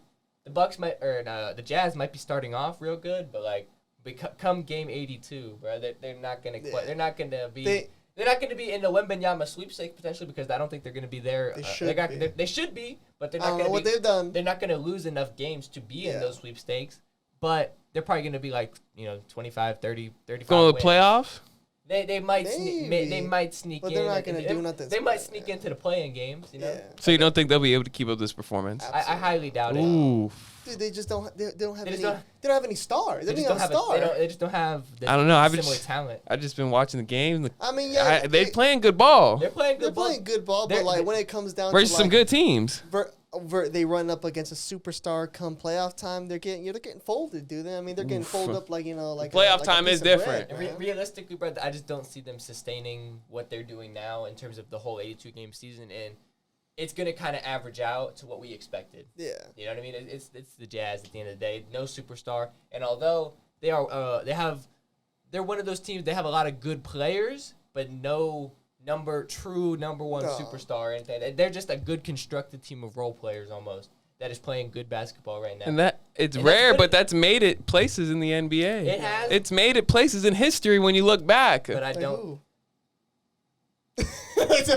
I can't name one off the top of my head, obviously, because it's happened so rarely, but it has happened. And I don't see it happening with the Jazz. I can say there's only one team in NBA history that's won an NBA championship without a Hall of Famer, and that's the 2004 Detroit Pistons. Detroit, yeah. And that's only one team in the history. So not to like be a complete asshole to you, but no, I'm gonna sleep on the Jazz like all cozy. I'm gonna get all nice and warm. I'm gonna continue sleeping on them. A nice little cup of hot chocolate. I'm gonna keep sleeping on them because the next team we're talking is in their same conference, the Suns. I think even the Suns would stomp them. Oh yeah, especially in a 7-game series. Even the Suns, I don't think the Suns are even that good. I don't think we're gonna get into that. Yeah, we're gonna get into that. But like, there's just so many teams that I think that would probably sweep the Jazz. And when rubber meets the road, when it came down to it, there's a lot of teams I think that would beat them. Yeah, we'll see if the Jazz makes some surprises from y'all. You're a Jazz fan, right? I just respect good ball, bro. That's what I've been seeing, bro. Oh, that's fair. That's fair. Moving on from the Jazz to a team that is currently number 1 in the Western Conference, the Phoenix Suns. Maybe a lot of people expected it. Right now they're 6-1, first in the Western Conference.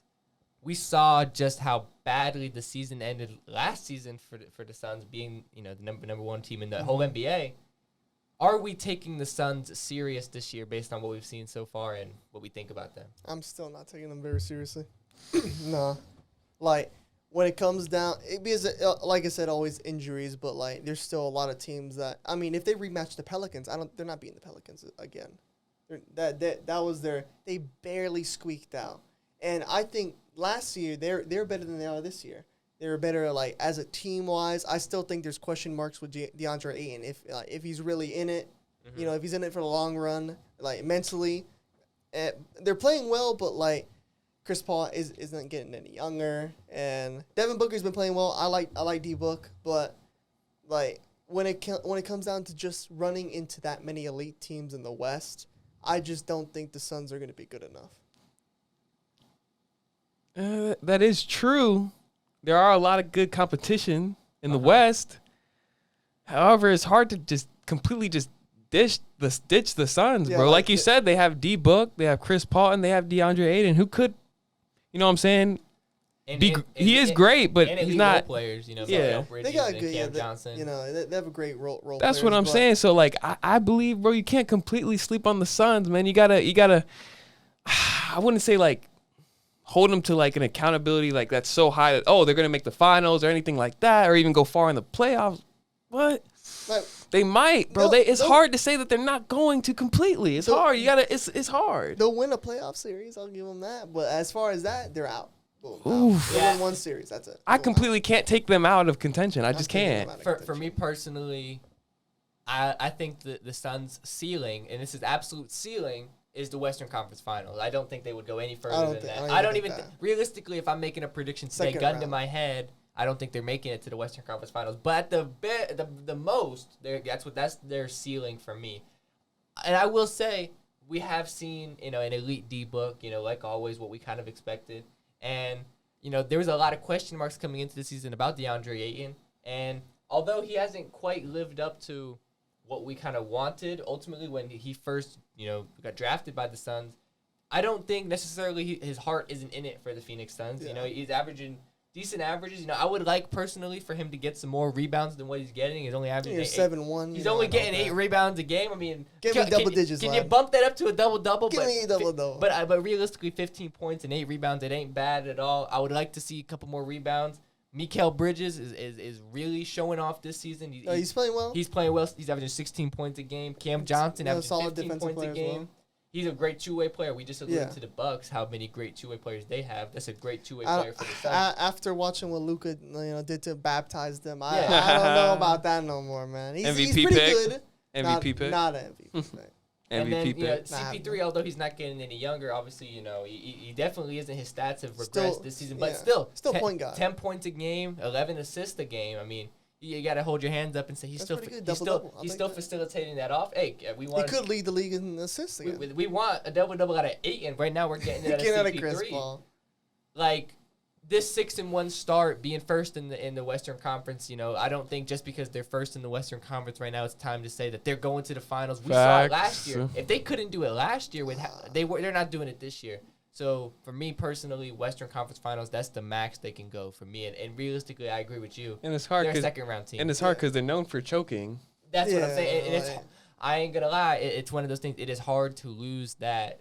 You know what I mean? Once you've choked and you've kind of shown it multiple times, it's hard to lose that. Because everyone expects it. Within the previous years, they've always been a top contender, but they've never been able to just get over that hump and grab the championship. I mean, let's not forget when they were in the NBA Finals against the Bucks. They had a 2-0 lead and then choked. So close. And then last year we thought, okay, bro, they have the best record in the NBA. They finished with a historic record. A historic record. It was like a top. I forget the exact, but it was like one of the best we've seen in a long time. And they weren't able to get it done then. They choked. They had no excuse. No one was injured. A historically bad choke. It's historically bad. So now, 6-1, I can't take this team serious and say that they're going to be even a finals candidate. Yeah, those games were bad. That was not good. With the Phoenix Suns last playoffs, they were bad. No, that game 7, dude. Luka killed him. They should still be paying their fans for that despicable performance. The poor Phoenix fans that had to go watch that game. Luka had as much points as their whole team in the half, I believe. That was, dude. They had so incredible stat. He outscored their entire team. Incredible stat. What the hell? That's some shit you see in 2K, man. Yeah. And the fact that they had a guy who finished second in defensive. Giving Luka his credit, he is a great player, but just the scoring versus the entire NBA team, more points, it's just crazy.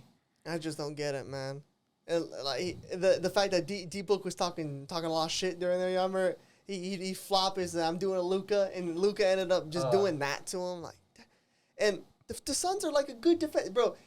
This is more often to Luka, but Luka's done this to great defensive teams. Dude, D-Book can play defense. Facts. He's a pretty good defender. Chris Paul, he's not the worst. At this point in his career. At this point in his career, but Mikal Bridges, dude. Yeah, solid. Come on, you finished second in the defensive player. That should be your guy. You should be able to do something. Don't your goal. They should write. You know how the coaches have shit on their whiteboards. Dude, don't let Luka get 30. Just please, man. Just don't let him get 30. And they fucked up. Oh, we let him get 45. My bad. Ooh. You just can't do that. You can't do that, man. Especially with the triple double. Stop something. You can't let him get triple doubles, man. Either take away his team, have Luka score 60, but have him have 2 assists. Exactly. But you can't have everything, man. Damn. Yeah, he can't be that bad. So all we've been talking about is winning teams, but let's get into the Warriors, bro. Historically speaking, that is a winning team. However, this season, I think this is a super overreaction. I think the fact that we even put this down is a super overreaction. I can definitely agree with that. They just came off a championship, that high. It's already been historically recorded that teams that come back from winning a championship always have a slow start. So yeah, that's always going to be known. I think this team is perfectly fine. Many Warriors and Stephen Curry fans are probably bamboozled though right now. I don't know. I work with one, and he's not very worried. He's just this is just what kind of we expected. I mean, we're going to be a little sluggish, a little slow, and they're going to be still a top 4 seed. They're going to be a seeding. I don't have them winning it all again. I don't have them getting to the finals. I have them getting to the conference final. But they're from this start, it does not worry me that at all. That doesn't change my opinion. Because you put the Warriors in the conference finals, bro, and it's just it's the math is there, bro. They're gonna make it to the finals. History has shown us, bro. History has shown us. Hold on. Did you just say that the Warriors are going back to the finals? If they make it to the conference finals, yes. Well, then so basically, it depends on who they play. I think the teams that could beat the Warriors are the Clippers and the Pelicans. I think those two teams could beat the Warriors. Well, Have a chance. Or maybe or maybe the Grizzlies. The Grizzlies. The Grizzlies. Yeah, Healthy. the Grizzlies. Healthy. When Jaren Jackson comes back, They Yeah, low Jared key, Jackson. they low key slept on. Yeah, Low key. in terms of finals he was contenders. going I Hey, remember Jared Jackson was like having 28 points It's a damn game. Crazy. It's off topic, but people might be sleeping on the Grizzlies just because They right don't now have Jaren Jackson. they don't have Jaren Jackson until probably after the All-Star break. And right now, Desmond Bane, He's going, dude. Desmond Bane's insane. Dude. Yeah. He's going crazy, and like those are teams that I think could give the Warriors a run from. I think it's just so competitive. I didn't have them going back to back, but Yeah. I don't really get like what's the real worry about it. I mean, like what? So if you're worried, that means like you either think they're not going to the finals, which only 2 teams can make the finals, so that's Yeah. not like a crazy thing to say. Like, I would only be worried that people think that are they gonna be like in the play-in? Is that what people are worried about? 'Cause No, that's but, like- not happening. I would say, look, with this Golden State Warriors team, we saw them last season. They have championship expectations It's in their DNA. every single year.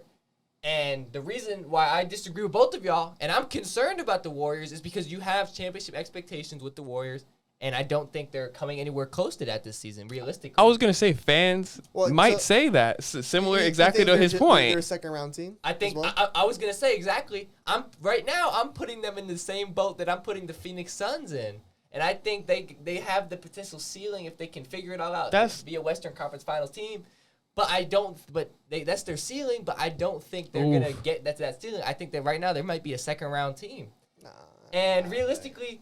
What concerns me about the Warriors is obviously not Stephen Curry's play because I know. still comfortable say Stephen Curry's the second best player in basketball. Facts, he's slapping. I mean, look, right now, he's averaging 31 points a game, 7 rebounds a game, 6.8 assists per the game, fact that wait, how much DeAndre Ayton average? 8? 8 rebounds. Bro, what the? Jeez. That's some bullshit. But the crazy thing is, right now, Curry leads the Warriors in all major statistical categories. Every single one. Points, not rebounds, good. assists. That's what I'm saying.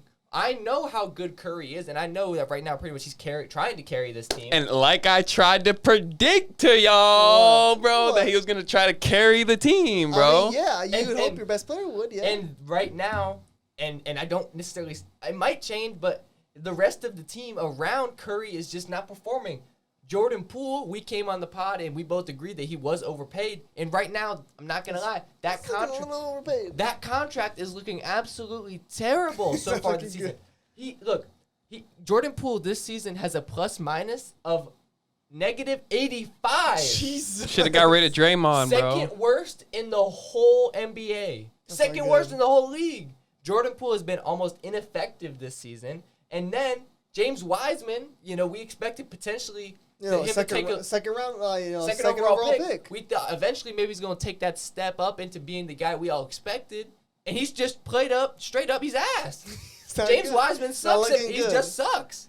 And But then, they do have like Kuminga and stuff. I mean, they got a couple good centers. and then another problem I have with the Warriors is Klay Thompson is not the same guy. dude, that's something I'm seeing a lot of. He's just I'm not. seeing a lot. Yeah. Klay Thompson is not Like that great I go on anymore. Instagram And posts it's see it, bro. it's early to say Look, this. He's not great, bro. It's He's early- just not good. It's early to say that because he could end know, up like- performing better in the season. Like, I but watched I him can versus- agree. He hasn't been the original Klay Thompson that No. we've been grown to see. Even that we saw last season. No, Facts. he's not good last season. I'm not saying he was good last season, but he's gotten even worse. Yeah, I mean a little. bit. I think 15? it's the same. It's the same. 15, 3 and 3? It's not very. Bro, what are you doing, bro? You're just running around out And there. I don't even know his percent because I watched him versus the Heat when he played the Heat. Bro, he played so bad. I think he was like 30% from, or like 30 or 25% from three. For Yeah. Klay Thompson, that's not good. And this is taking nothing away from how great of a player he was in his prime and the career that he's had. But this guy is just not a good basketball player anymore. I saw Straight up. he was taking shots at the inside the NBA crew, like Charles Barkley, and saying that like, oh, people, he's just like, give me some time. Klay, you've had time. You've had I get you've been off 2 years, off Achilles and ACL tear, but like, you don't really need your Achilles and your to shoot threes. That doesn't really affect how you shoot. I mean, Klay is known for shooting. Yeah. I'm not gonna say, oh, Klay, you're shit on defense. You should get it back on defense because those injuries are gonna sap what being able to sit in that chair and guard up and be the best two-way player that when he was. But like to have these like 20-30% shooting nights when you're taking about 11 damn threes, that's not good. Not good that's at all. Not good enough. And you gotta knock down your shots. You gotta take some pressure off Steph, and he's not doing that. No. And that's what you'd hope. If Klay Thompson playing bad, at least we have Jordan Poole. You don't have Jordan Poole because he's playing like anonymously. Like he's -85. He's -85. He's just a ghost on defense. Oh yeah, not the fact that he doesn't play any defense at all. At least Klay like tries, but like he does try. Yeah, but it's not. As far as that, doesn't look good. But I think Steph they're gonna figure it out, and I think they're gonna be able to make it to the conference finals, or maybe they could run into the Grizz in the second round, and then I could see them going out in the second round. Or if they get the Pelicans in the second round or something like that. Like I said, bro, it's just gonna be tough for them. If they're going to the conference finals, bro, I got them seeing them going to the finals, bro. That's just the math. Realistically, bro, what do you mean the math? That doesn't make sense. Bro, I'm just saying, like recently when they've been going to the Western Conference Finals, they've never lost. Yeah, they go to the finals. That's just what it is. I mean, but I mean, look, I don't think the West has been this competitive. You can look at that's true because the Pelicans. You can look at history and stuff like that, but right now I Pelicans, look at the matchups, and if you look at even the Clippers, you look at the Grizzlies, you look at the Pelicans, you look at even the Suns. They're a lot better team than last season. There are teams that are gonna match up with them well, and let's just be honest. In my opinion, right now Andrew Wiggins is the second best player on this team. Yeah, absolutely. And he's pretty good. But you won't be making the finals or winning a championship with Andrew Wiggins as your second best player on a championship team. It's just not happening. It's just not. He's a role player. He's a role player. That's what he is. I think he's one of the best role players in the probably the best role player in the league. 100% agree. But you can't be your second best player. 100%. It has to be either Jordan Poole or Klay Thompson. And right now they're playing like your worst players. And out of those two, and even if Draymond Jordan Poole is more likely to step up. Doesn't score buckets, bro. He has to be like a defensive threat. He has to be able to stop more buckets than they've been giving. Yeah.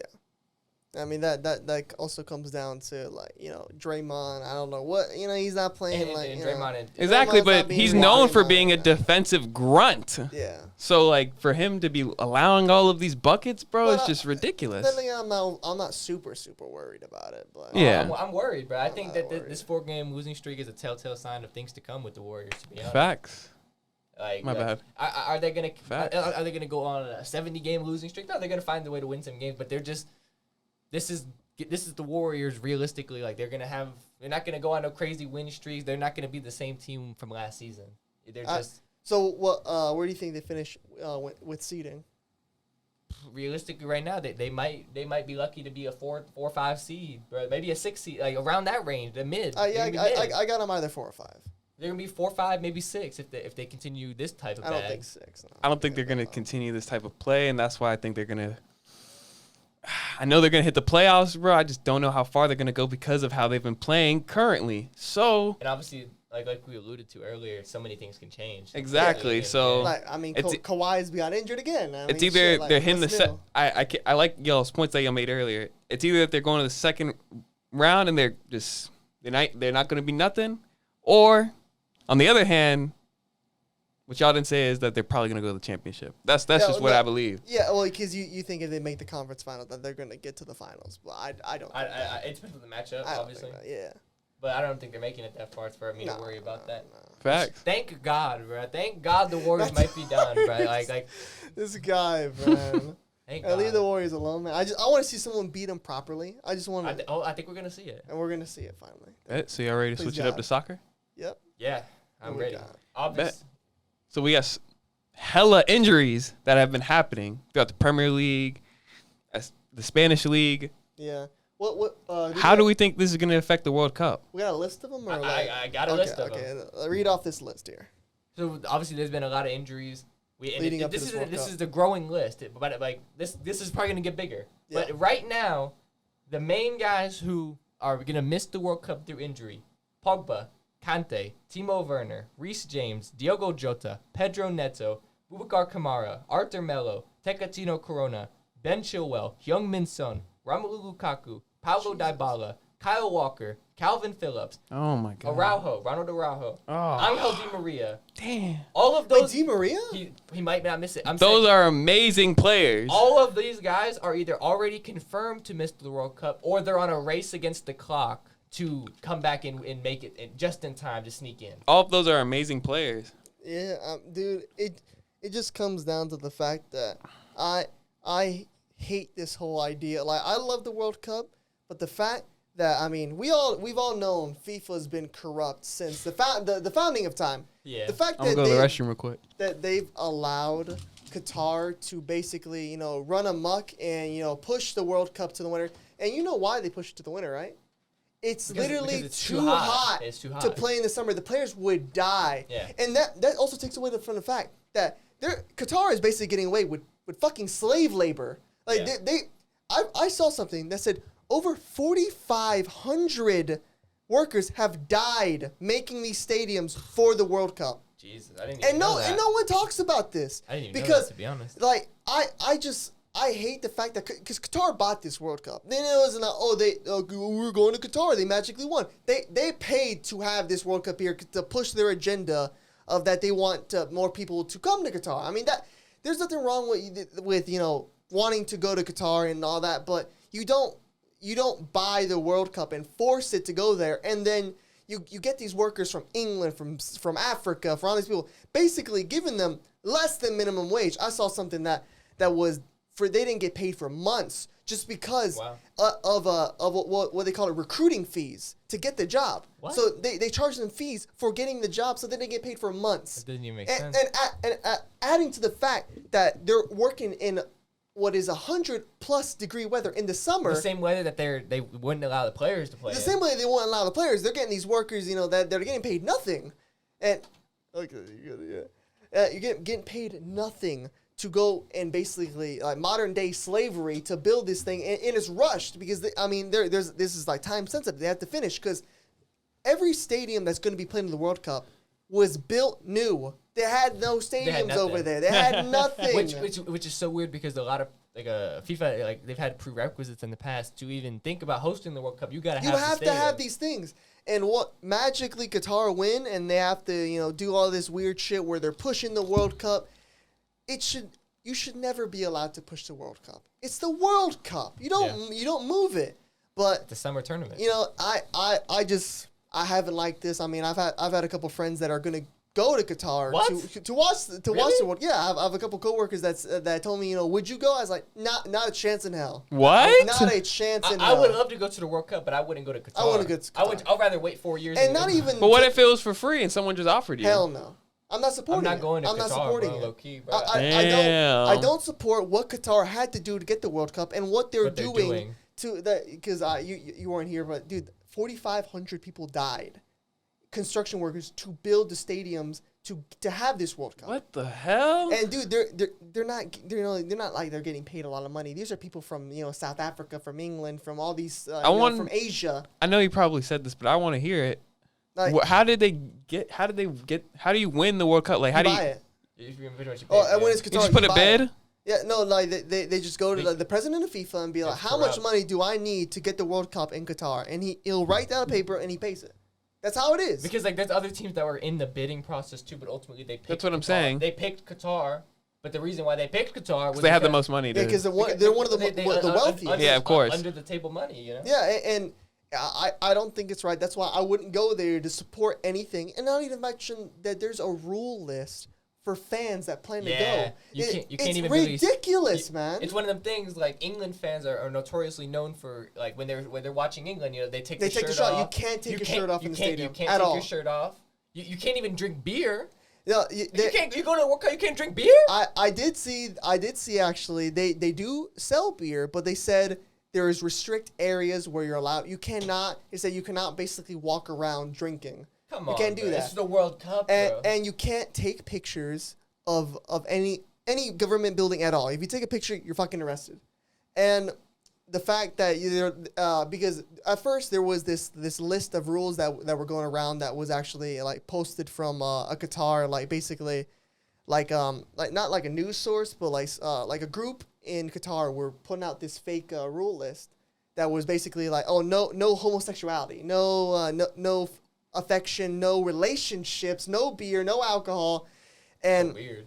I actually had to double check it. It wasn't official from the actual actually Qatar, but they had rules similar to it. Nothing to do with the LGBT, but it's still concerning that there's groups that they're just not accepting of it at all. They don't like public affection, and they definitely don't like the LGBTQ at all. They prefer they just don't show they're up. just horrible people, to be honest. Yeah, like I'm not saying I wouldn't say that everybody's over there horrible, but No, but at least the government officials. yeah, like it's still like it's despicable, and I hate that their FIFA's allowed this to happen, that allowed them to buy the World Cup and do all this.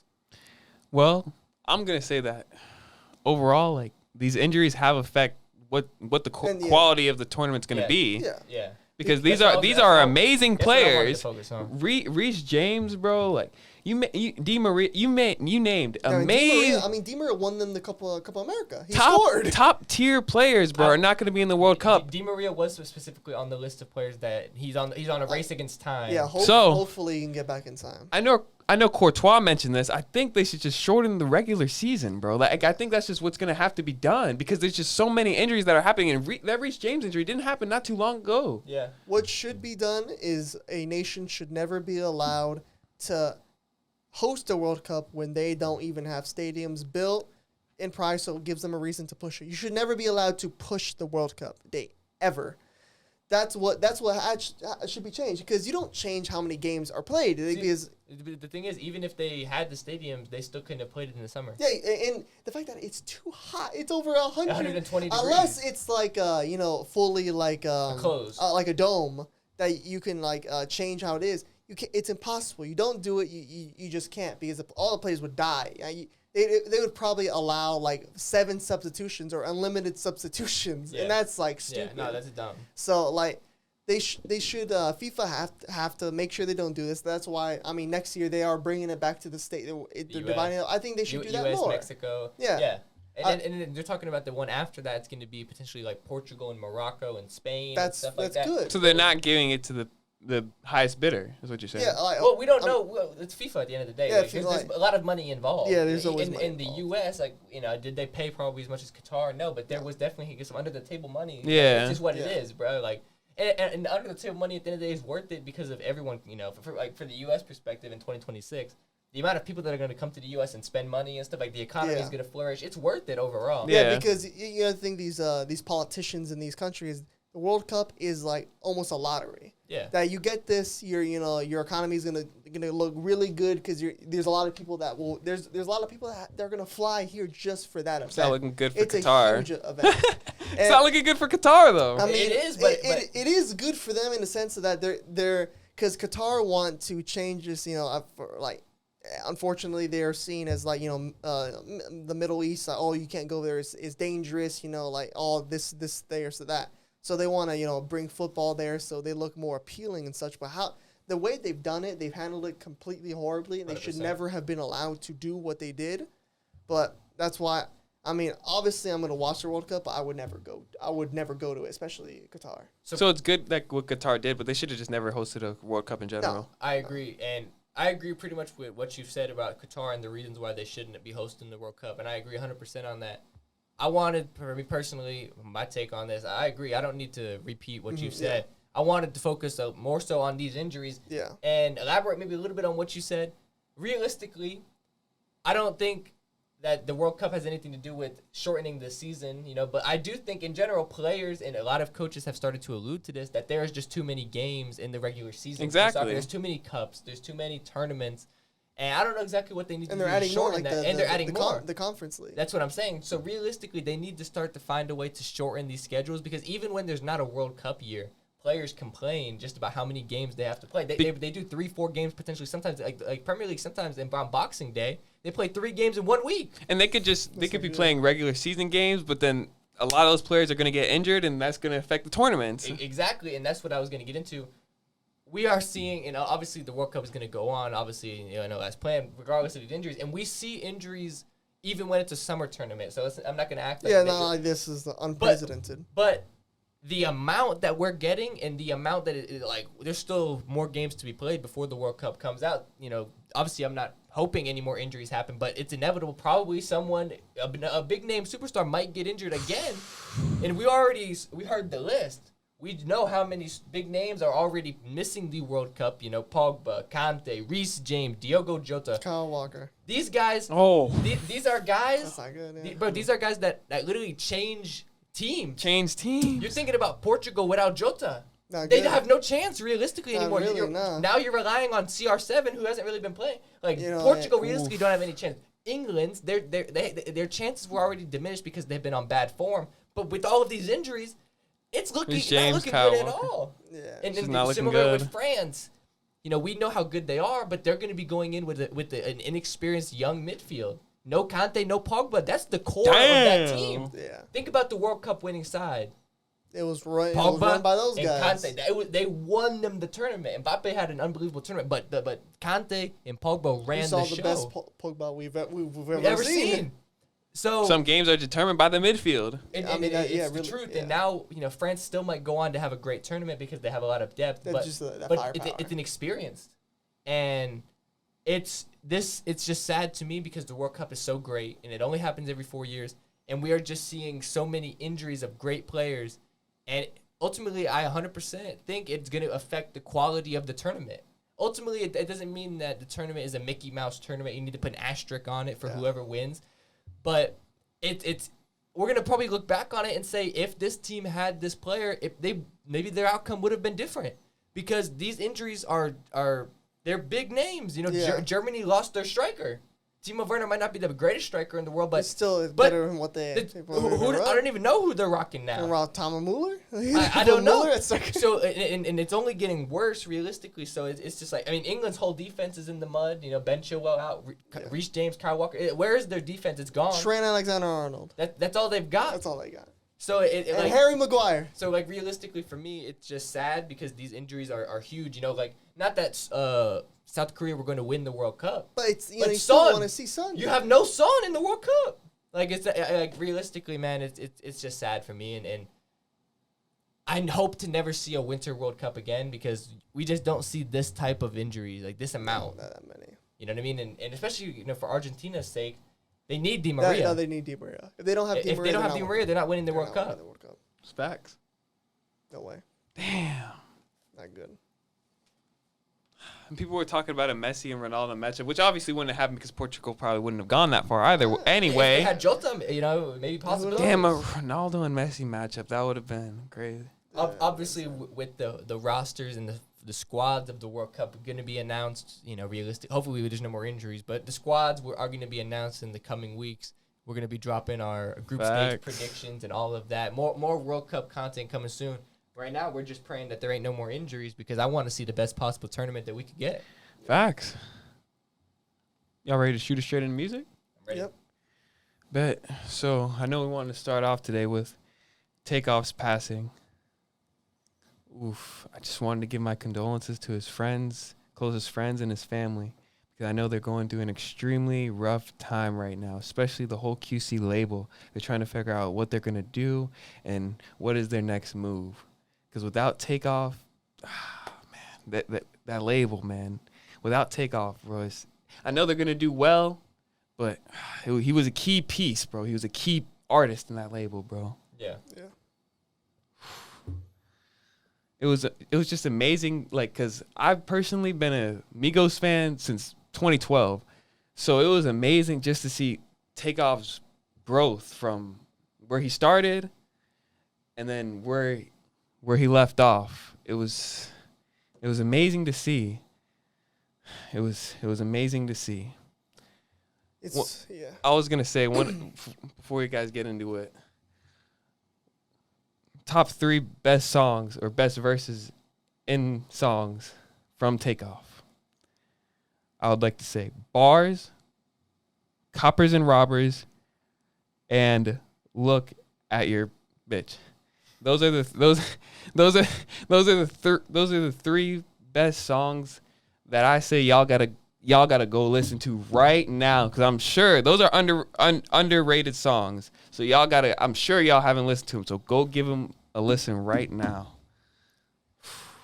It's one of those things you don't wanna believe that it's real. I remember I was at the gym at like 7 o'clock when I saw the news. My cousin sent me it, and it was like Takeoff, really? I was like, dude, it's like You wouldn't expect it. We've lost so many like rappers and artists within these last 4 years. It's just like you always think that okay, it'll stop here, but something always seems to happen.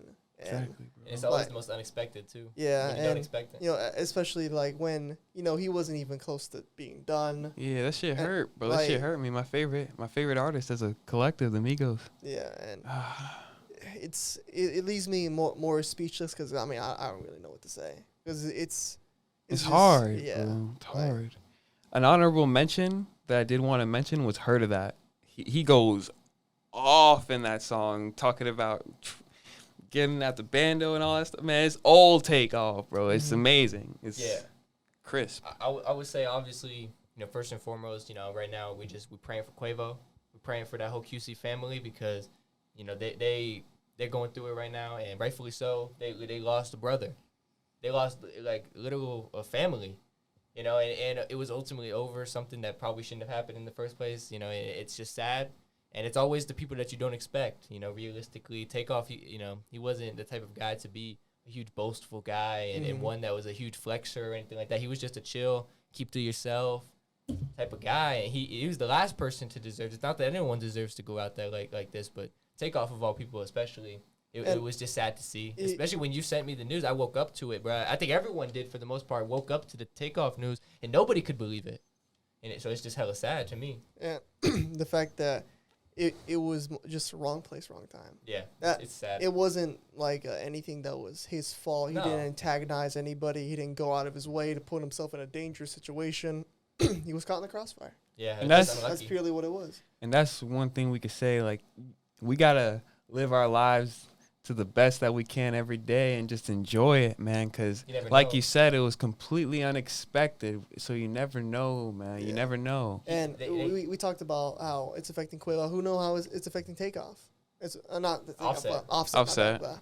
But because Offset never had the chance to talk to him. Yeah, because man. you see the shit all reconcile. The time. Like, you have beef with people until I just don't like that guy no more, and now he never gets a chance to talk to that guy. They were always family. Yeah. They were cousins, I think. Because Quavo was the nephew, like Takeoff was the nephew of Quavo, but Offset was the cousin. So they were a family. Literally, whether you got beef, for a moment, they were at the end of the day they were gonna work that out at some point.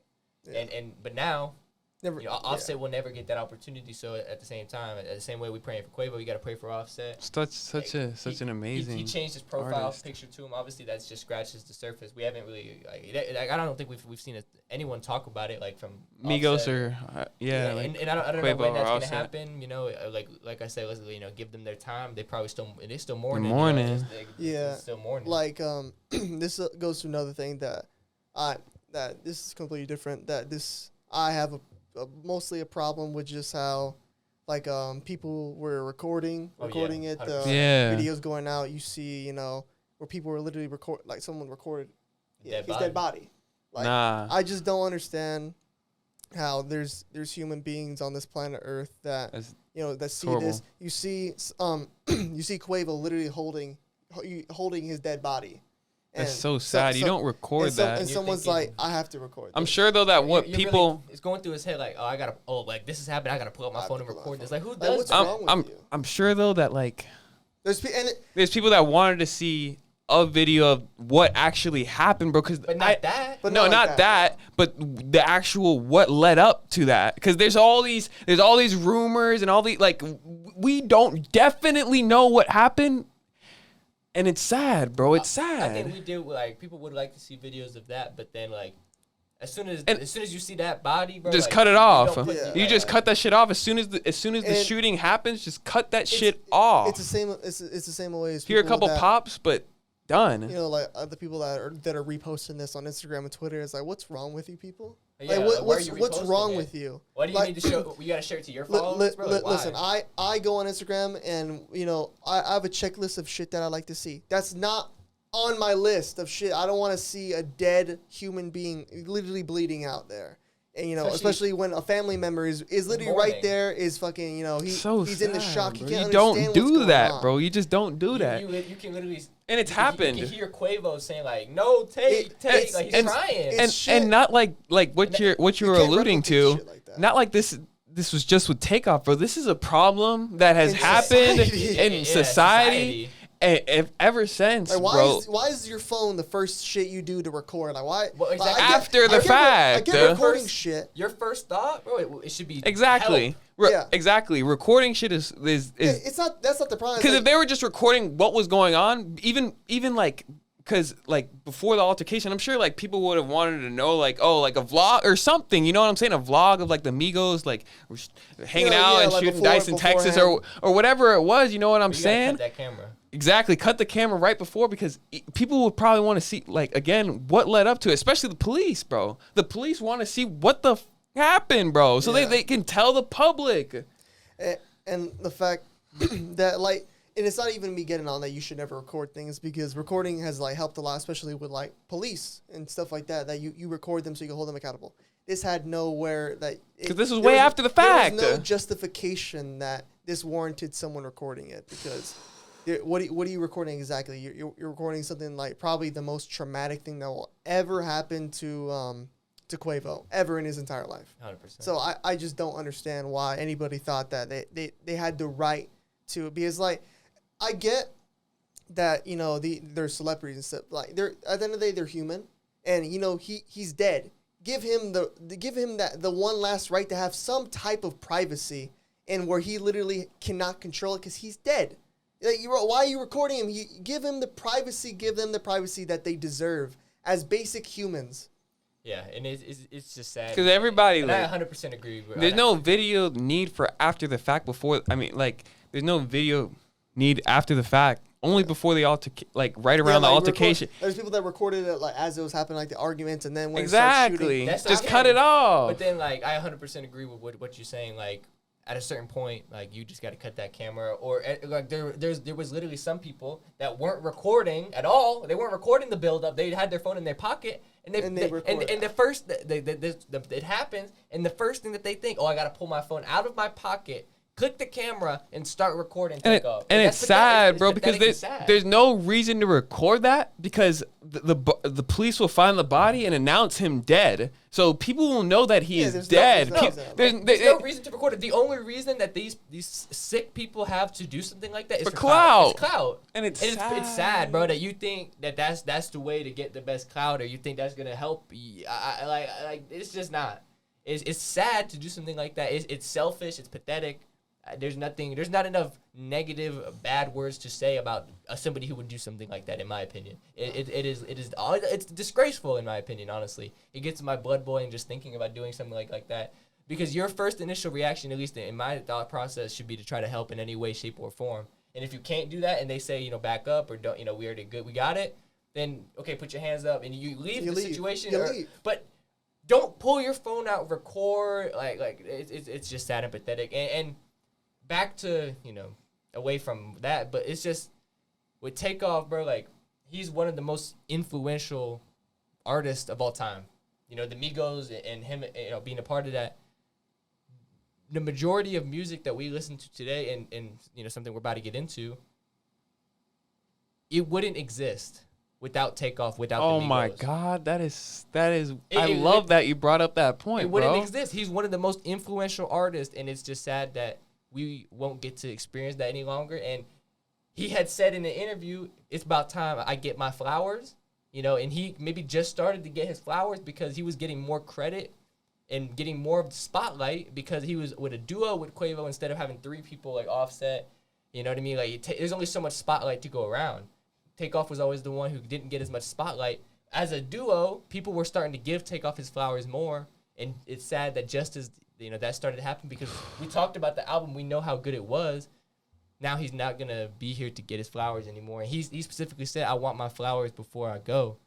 You know what I'm saying? It's just sad that only a few weeks later, what happened happened. Truly sad, and to end this topic, I just wanted to say again, man, our condolences to the QC family and his immediate family that is mourning over him, because I know they're just mourning and they wish that he was here to this day, as do I, and as many of his fans do as well. And go listen to those songs that I said of that Takeoff had the best bars, man, because they're incredible. And I know y'all haven't listened to it, man. So y'all go give that a listen, bro. Y'all give those songs a listen. So with all that being said on that, obviously RIP Takeoff, but I know that was a heart wrencher. It was a tough one. It's tough. Are we ready to move forward and get into the next one? Yeah. So we got Drake and 21 Savage officially release their new collaboration album, Her Loss. Let's just get straight into it because I've been waiting for this all day. I'm gonna pass it off to one of y'all first before I get into it. What are y'all's initial thoughts on the project? You want me to go first? Yeah, go first. Drake should, from the initial start, bro. My first thought is that Drake should have gave 21 more of an opportunity to put his input on the project. And that's starting from the album cover to the beat selection, bro. More metro, more trap beats, bro. But take that shit. I can see it from here, man. Take that. I wanted to say this. Oh God. And bro, yeah, just like I was saying, bro, he should have had more input. And I know we're gonna be comparing it to What a Time to Be Alive, so I'll wait for that. And I'll give my initial thoughts.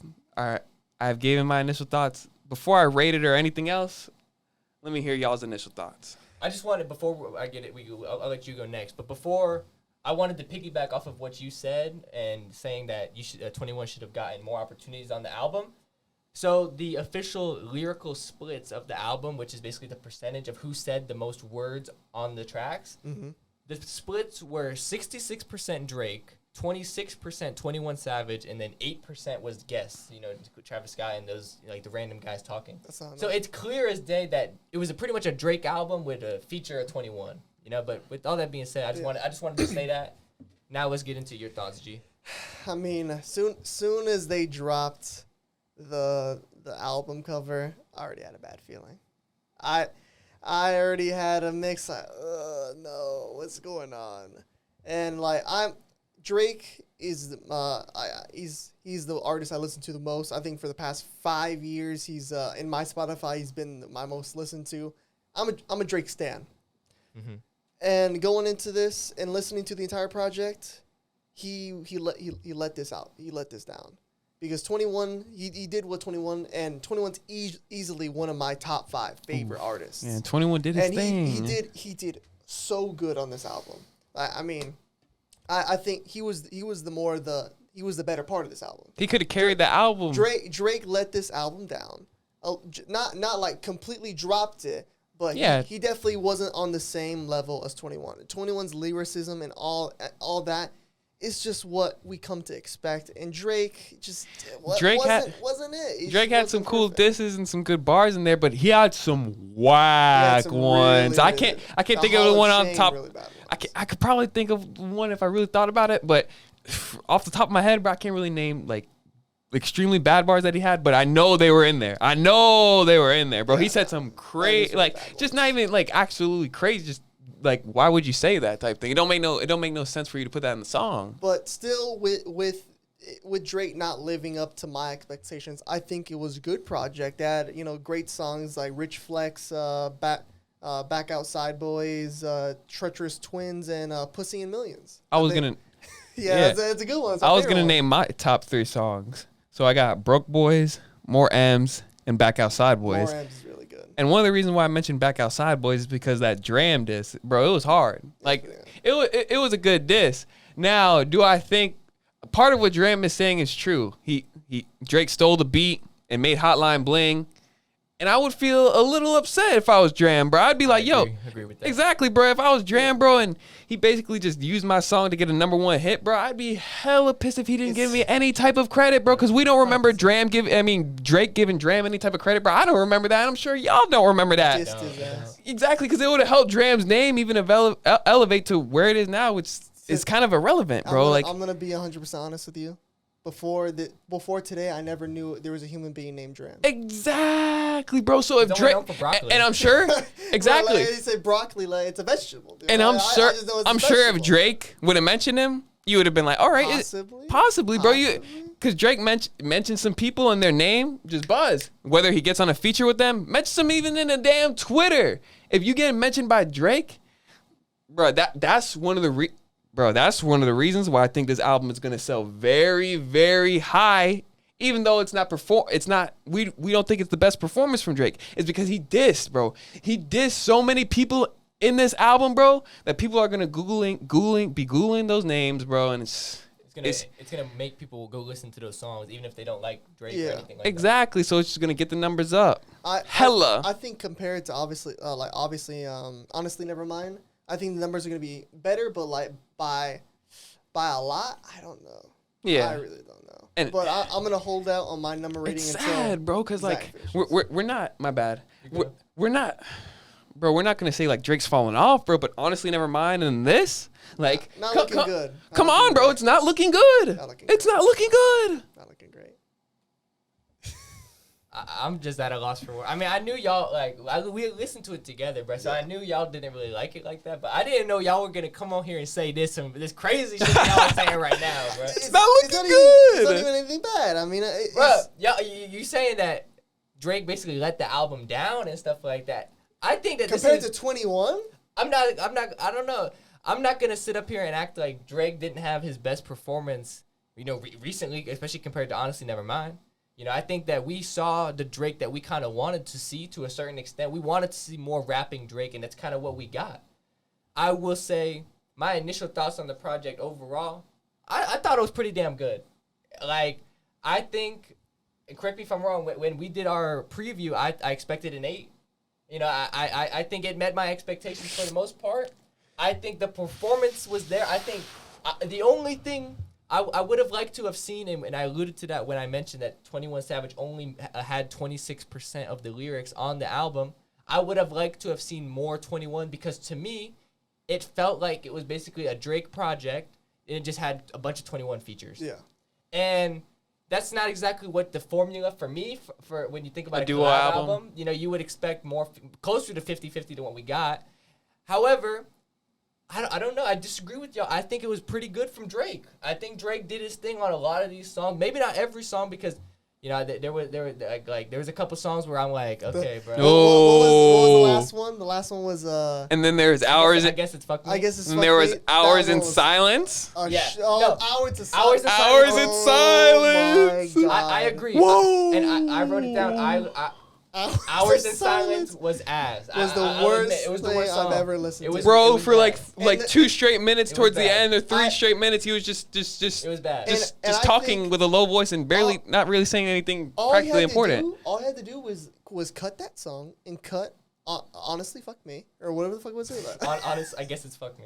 I guess honestly fuck me for having to listen to it. But if you cut those 2 once, you make it a shorter track, you jump up tremendously. I can't agree because we're gonna talk about the one he made with Future. Yeah. The fact that one was a shorter track. That's what was 11 songs. 11 songs. 11 songs.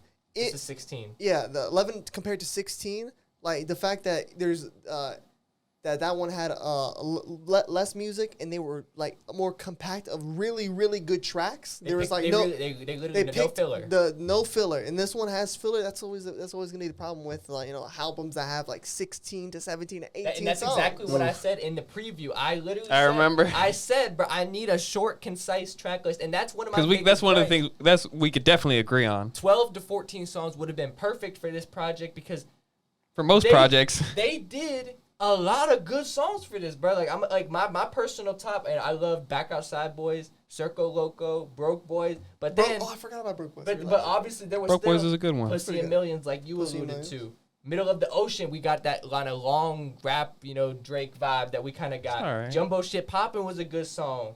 More M's that you alluded to. Pretty good. Rich Flex, Major Distribution. There was a lot of good songs on here, but then there was bad ones like Hours in Silence, Really and I guess bad it's Fuck Me that kind of takes it down a notch. Because it made the album overall just so bad, adding that song to your track list. It made it doesn't too much fodder. For me, it doesn't make the album bad just because they have those two bad songs. But I will agree, like it can't be like 100% a perfect classic album. no. When you got two songs on there that I'm saying are ass. So wait, so you saying it's an 8? 8. I'm saying it's an 8. I got a 7. I got a 7, but the only reason why I got a 7, I would say a 6. The only reason why I got a 7 is because it's Drake in 21, and like it's catchy. Your reps got to get you at least 1 point. Exactly, and it's catchy, bro. And like it has a little catch to it. But good, it's one of those things like we didn't just listen to it once. You know, we've kind of been listening to it all day, kind of like really soaking it in. And for me, it's kind of it's crazy to say because it's only been the second day that it's kind of been out, but it's already kind of getting better to me in the second listen and stuff like that. Like there are some tracks that I kind of slept on at first, and now I listen to it again. I'm like, oh, that song is just really like good. Rich Flex at first, I kind of didn't like it first listen. You did. Same. Like, as soon as they switched up the beat. That beat switch. The beat, I was like, what the? Yeah. Like what am I listening to? But then after a while, you're like, okay, just sit through it for a little bit. Then it becomes a little bit more fire. But then 100%. Should you have to sit through it though in order to be fired? It's because and it's one of the things. Obviously, when it's Drake, I think that's how he raps. He's held up to the highest of the high expectations. That like when he does something kind of questionable, like that's another reason why I'm only rating it a 7. Yeah, because like when we're talking about like purely artists, like we're talking about like, people at the top of the game. You think of like Taylor Swift, Bad Bunny, and Drake. You think like all these guys within like these guys and girls, but like you expect the best from them. When they drop something, you expect purely the best. Yeah, 100%. And Drake dropping 6 to 10s. Like honestly, never mind. That was like a 5. Yeah. And like you just expect better, and we expect better. One thing I wanted to say, for me personally, I don't know about y'all, and I'll get y'all's opinions on it. I think the Travis Scott verse on this exceeded my expectations. I think Travis really did his thing on this project, and the one verse that he did get, I think he did his thing. It was a fire verse. What did y'all think about it? That was really good. One of the best songs. It was a good verse. I'm not gonna say it's one of Travis' best verses, but it was a good verse considering some people have been saying Travis Scott is on the fall off. Yeah, after Astroworld. I feel like is he announcing his return necessarily? I don't know, but to get this, the only feature, a lot of people are clicking on that song first, and for me, he definitely. And Travis delivered. isn't the type of person to drop consecutively, so it's gonna be a little while until he drops. But like he hasn't even done that many features to be honest, so it's just one of them things. Yeah, I didn't know what to expect. Because he did have to take a break after the whole Astroworld scandal thing, but he started to come back a little bit. Yeah, and I just didn't know what to expect from that being the only feature, and he exceeded my expectations. He did his thing, and that's a great song. And that's what I wanted to ask y'all next. We just talked about Travis Scott and how he did pretty well as the feature.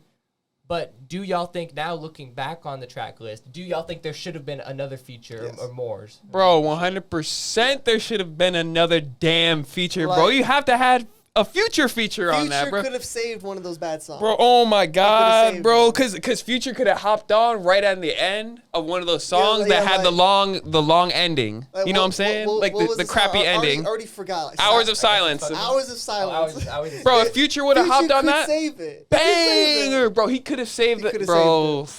Damn, bro, he really could have saved the shit. Like, when we did our preview, you said, and I kind of agree with you, that Future might be the only feature. I wasn't necessarily at all expecting a Travis feature. No. And it was fire, but I agree. I do think, like, if you're going to drop 16 tracks, and although it is a collab album, it wasn't as much of a collab album as we really thought because it's kind of mostly Drake. It's a Drake album. We needed one, potentially 2 more features out. And like, looking back on it, I would have. And I loved the album. I loved that. It was a pretty good album. I don't know about love yet, but for the most part, looking back on it now, I think obviously Travis could have stayed as a feature, and then realistically, I think we could have seen 2 more features, Future and Lil Baby. Yeah. Lil Baby could have saved some. And although we've talked about, we've criticized Lil Baby on the pod, saying but he's a great feature. But he's a great feature artist. He's a great bro. Feature Even damn artist. Uzi, bro, and he doesn't really add up into the mix with them. But like Uzi, bro, would have been a good feature. I haven't seen a Uzi feature in a while. Uzi would have had a good feature on that. Uzi hasn't had a lot of big name features recently. He's been doing with smaller artists, but like he has a song with Drake in the vault that we've been waiting for it to drop, and we thought it might drop on this album, but it didn't. And I don't know exactly what his plans are with that song. But it needed 1 to 2 more features, whether it is an Uzi, whether it is a Future, whether it is a Lil Baby. There was options, and and I wanted to give him his flowers. Like Lil Yachty, did some ad libs on a song. I'm not saying we needed a Lil Yachty feature, but like potentially he had 4 production credits on the album, and he also did the ad libs. We just needed something else, in my opinion. Yachty, man, you should threw in a verse. Yeah, I don't know. I don't know. I don't know if the verse would have been fire or anything like that, but I'm just saying, like, we needed to hear another voice on that project. Yeah. It needed something else. And when comparing it to What a Time to Be Alive, man, I initially, bro, I thought this project was gonna match up. I didn't think it was gonna be better than What a Time to Be Alive, obviously, because that's one of the best albums probably in history, bro. You got to put that up there. Because like it has less songs, but yet more bangers. More bangers. So big rings, diamonds dancing, Jumpman, scholarships, and 30 for 30 freestyles. So when you're thinking of Drake doing his second collab album, and it's with 21, and he's mentioned 21 before, they have a pretty good, decent relationship. Yeah, like, obviously not. They've had a lot of songs together. Exactly. Yeah. Obviously not as good as Future and Drake's relationship, but they got a good relationship. So I was, and 21 is fire. Like we said, he was fire on this album. So I was expecting like woof. Like I was expecting woof, but when comparing it to What a Time to Be Alive, bro, that shit is not even close. Ass. No. For me, What a Time to Be Alive is a 10. I said it. It is a perfect classic album. It literally, when I think about a perfect album, I kind of think of. I think it's a 9. A short. I'll give it a 9. Like it's so close. A short, concise track list. It got it. Pretty much no filler. Obviously, it's got it. And it didn't need features because Drake and Future were just doing their thing on every single track. That's prime Future, prime Drake. It didn't need no features. It was just it's incredible, and looking like when I was expecting, what was I expecting with this album? I didn't think it was gonna compare to What a Time to Be Alive because that was just so classic. And I'm glad that I didn't go into it with those expectations because it just didn't quite live up to that. And I think being Drake's second ever collab project, some people might have expected it to be up to that quality. And although I think this was really good, you just can't compare it to What a Time to Be Alive. Speaking of What a Time to Be Alive, what is your favorite song off that album? I like 30 for 30 freestyle. For me, my top songs off What a Time to Be Alive, 30 for 30 freestyle as well. Oof. Scholarships, and then Digital Dash. Oh, Digital Dash. And that's an intro, bro. Yeah, that's intro. Bro, you starting off the project with Digital Dash, bro. Bang. And I'm not saying Rich Flex is bad because I think that's a really good song, but just think about starting off with Digital Dash, and you starting off with. I think with anything, it's a downgrade. Yeah, you always have to. I don't get what happens when you make these albums. You always have to put your best song first, and then your second best song last. You have to open up and start and finish off strong. Yeah. So before we leave off of this topic, I did want to mention maybe he's not on the complete downfall, but y'all think Drake is just out of his rhythm? I don't think so, bro. I don't know. I don't know if he has that same love for the game. Or maybe even how they say Migos were prime in culture. Do you think, because Drake has always been in his prime, do you think he's just we're starting to lose Drake's prime? I would say, for me personally, I don't think we're going to see an album. Like, Drake's best albums that he's ever put out have already came out.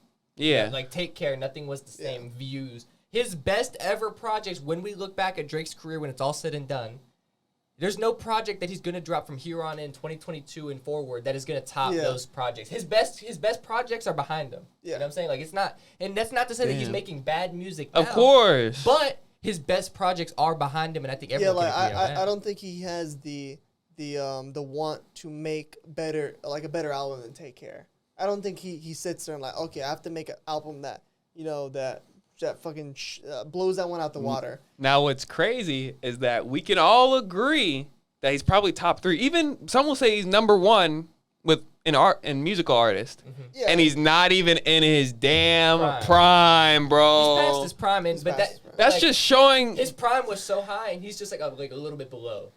You know what I'm saying? That's just showing how great of a talent Drake is, and how much of die-hard fans he got, bro. The die-hard fans. Is he still making bangers? You know? He makes good, pretty good music, but when it comes down to the wants and because it ultimately comes down to Drake has nothing left to prove. He doesn't. I mean, he won Artist of the Decade. Yeah, literally, what else can he do? Win Artist of the Decade again? So you're saying when when you have nothing to prove, you lose the drive. You lose the drive You lose because the like drive. when he was 100%. dropping like Take Care and stuff, he was on a mission to show people that he's the best there is and ever was. And yeah, at that time with Take Care, like specifically when that was dropping, he's trying to prove himself on Young Money. Yeah. You know, that's a little Wayne's If you're reading label. This Is Too Late, my God. He's sitting there fighting with Nicki Minaj, and he's competing with Lil Wayne, who at the time was the #1 rapper in the game.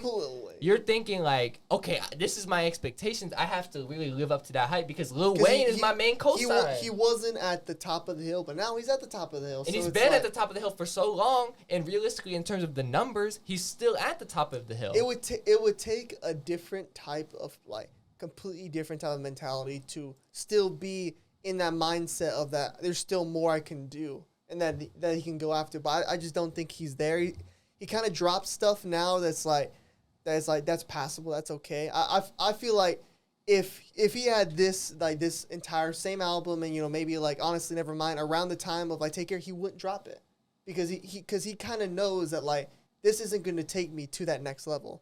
But the fact that he's at that level, he's okay with letting stuff like this go. He's like, Yeah, I don't think he's dropping it's passable. Hours in Silence. Yeah, I don't think Hours of Silence is making the cut for Take Care. That's not happening. Hell nah. But like, it's just the reality of like how everything works. Like usually when someone's on the top of their game, they don't really strive for more unless you're like Taylor Swift or some shit. And I would say it's one of those things that's why we see the most classic type of Drake come out when he's with guys that motivate him, like Lil Baby, for example. Yeah. We see that when he probably sees Lil Baby going crazy in the studio, like recording his verse for Wants and Needs, for example. And potentially on the rise. And then he's like, oh, damn, Lil Baby's going crazy. I got to kind of step up my game like back to what I was doing back in the day. He knows that. He's got to be self-aware to a certain extent. I don't know if there was any other point. I had one more point that I wanted to ask y'all about the album. Yeah. You can go ahead and ask. We said it in our preview that we wanted to see, I personally wanted to see, I think you agreed with me, we wanted to see a heavy dose of Metro Boomin production on this project. Ultimately, we didn't get it. We needed it. Metro Boomin has one production credit on this album, More M's. Which one of the best songs on the tape? So what are our thoughts on Metro Boomin not getting the production credits we thought? And then also, what was our thoughts on the production on this project? Could it have been better? Bro, you need D-Mac 2 bagging, bro. You need them trap making beats, bro. That's what you needed because that's 21's. That's his game. That's his game. And it's not like Drake can't hop in that game either, like he did with Jimmy Crooks. Yeah. So it's not like Drake can't just hop in that game as well. So they should have just gave 21 more input on the project because we all know that he would have got some trap beats. Yeah. He would have got some trap beats. And like with the one song that he probably did pick, More M's, Metro Boomin. And it's a freaking banger. Bro, like it's hard to when you hear that Metro Boomin intro is like you're not gonna act like this is not gonna be a good song right now. It's just like shit. As soon as you hear that, you're like, oh shit, this is over. This is over. It's gonna be a good song. Facts. Like for me personally, I literally said on my preview that I wanted pretty much the whole track list produced by him. Just make old Metro Boomin. And we didn't. We only got one song out of 16, so I have to say that is a huge disappointment. And I don't know why Drake ain't working with him more. I just genuinely don't know because I said it before. We saw it on What a Time to Be Alive. That's pretty much I think executively produced by Metro Boomin. I think that's almost 11 songs, and if it isn't all 11, it's pretty much almost all of them. Yeah. Produced by Metro Boomin, and we saw just how good it was. Oof. So it's just one of those things. I don't know why Drake doesn't have that desire to work with Metro anymore. Or he works with them, but not quite as much as he should. And then ultimately, like, I'm not gonna sit up here and like the production overall, like it was good, but like it could have been better. I think we could have seen more Metro. We could have seen more 808 Mafia. Those types of guys. We could have seen. Like, it was good production. OVO 40 did his thing. Like always, he's a great producer. But we could have had a couple more guys sprinkled in there than what we got. Because I don't know why Lil Yachty is getting 4 and that's no disrespect to Lil Yachty. He did some good things. But why is Lil Yachty getting 4 production credits and Metro Boomin's only getting 1? That's a problem for me. That's not good. But I don't think Lil Yachty was really involved. Like he produced it. Of course, but bro, I think 40, bro, like he's the man, bro. He's Drake, bro. Like he's the boss, bro. When they all going in that producer room, bro, Bro, 40 sitting down, he's saying, bro, I got this, bro. Yeah. Like, y'all add y'all little things, bro, and tell me y'all touches, bro, but I got this. 40 is pretty much doing production on every single Drake song. Bro, because it is, exactly, but bro. but that doesn't mean that we can't have 40 and Metro co-producing it. Exactly. Like, just think about it, bro. We know how good 40 is. We know how good Metro is. Let's let them cook up beats together. It's hard. And we didn't get that enough. And we to be honest, we didn't get that at all because the one beat Metro did produce didn't have 40 on it. It's hard because we don't know that their perspective, though, bro. Maybe 40 and Metro, bro, they're thinking, hey, bro, they've done collaboration in the past. That doesn't make sense. You're right. But they're just different. Like, 40's making beats for Drake, and Metro's making beats for 21. And like we said, it's just a different type of, it's just different type. But Metro can make, Metro can make soft beats, of course. But it's not even, I don't want Metro to make a soft beat. Drake can rap on a normal Exactly, Metro trap beat. Yeah. Like the one beat that Metro did have more M's. Drake did his thing on that song too. Exactly. 21 was probably better on that song, but Drake did his thing on that too. And it's not like I'm saying like I can't listen to more M's because Drake did bad. Drake did good. So, but you see where they have to pick a side in the production. They're leaning towards Metro in it with that song. Yeah, it's just one of them things, you know. And they should have gave Metro more of an opportunity to do that. We're just not getting the 2015 Drake that was hard rapping like he was on What a Time to Be Alive, and ultimately, that's why it's not as good of an album. So y'all ready to talk about Lil Papa? Lil Pop. One of CMG's rising artists. He had the balls to drop against Drake. He had the ball. There's a lot of people that pulled out. Even A Boogie, bro. A Boogie said, I ain't dropping. I don't want that shit. No, Hell nah. Don't blame him. That's one of the things, bro, when I was first starting to listen to the album, bro, I was like, damn, bro, like this nigga, this guy had a opportunity to drop against Drake, and he did it, and he didn't hold back or nothing, bro. He said, bro, this is me, and this is what I'm gonna do. And that's facts. I'm giving it a rating of a 7. And honestly, it is the same rating as I gave 21 and Drake. However, a 7 for Lil Papa is actually really, really good since he is starting in the industry. And I like the album as a whole over 21 and Drake's. Low key. And I know it's difficult to compare because Drake is up Drake. here. And it's different type of music too. Exactly, it's different type of music. But I just feel like there was more songs that I gravitated towards, bro. And those songs were Win for Lose, Double O, and Bring It Back. Bring it back. Those songs actually are the ones that truly stood out to me. Mm-hmm. And they were bangers, bro. Bangers, bro. And I think he's going to make waves around the music industry. Maybe not with this album, but just give it time, bro. Give it time, bro, and Lil Papa going to make waves around the music industry, especially with CMG behind him, bro. Yeah, I'll say, like, definitely, we talked about him before on the pod. CMG, one of, if not the best label in music. I think they are the best, bro. I think they're taking over QC. I think they're taking over OVO. Bro, I think, bro, they going to be up there.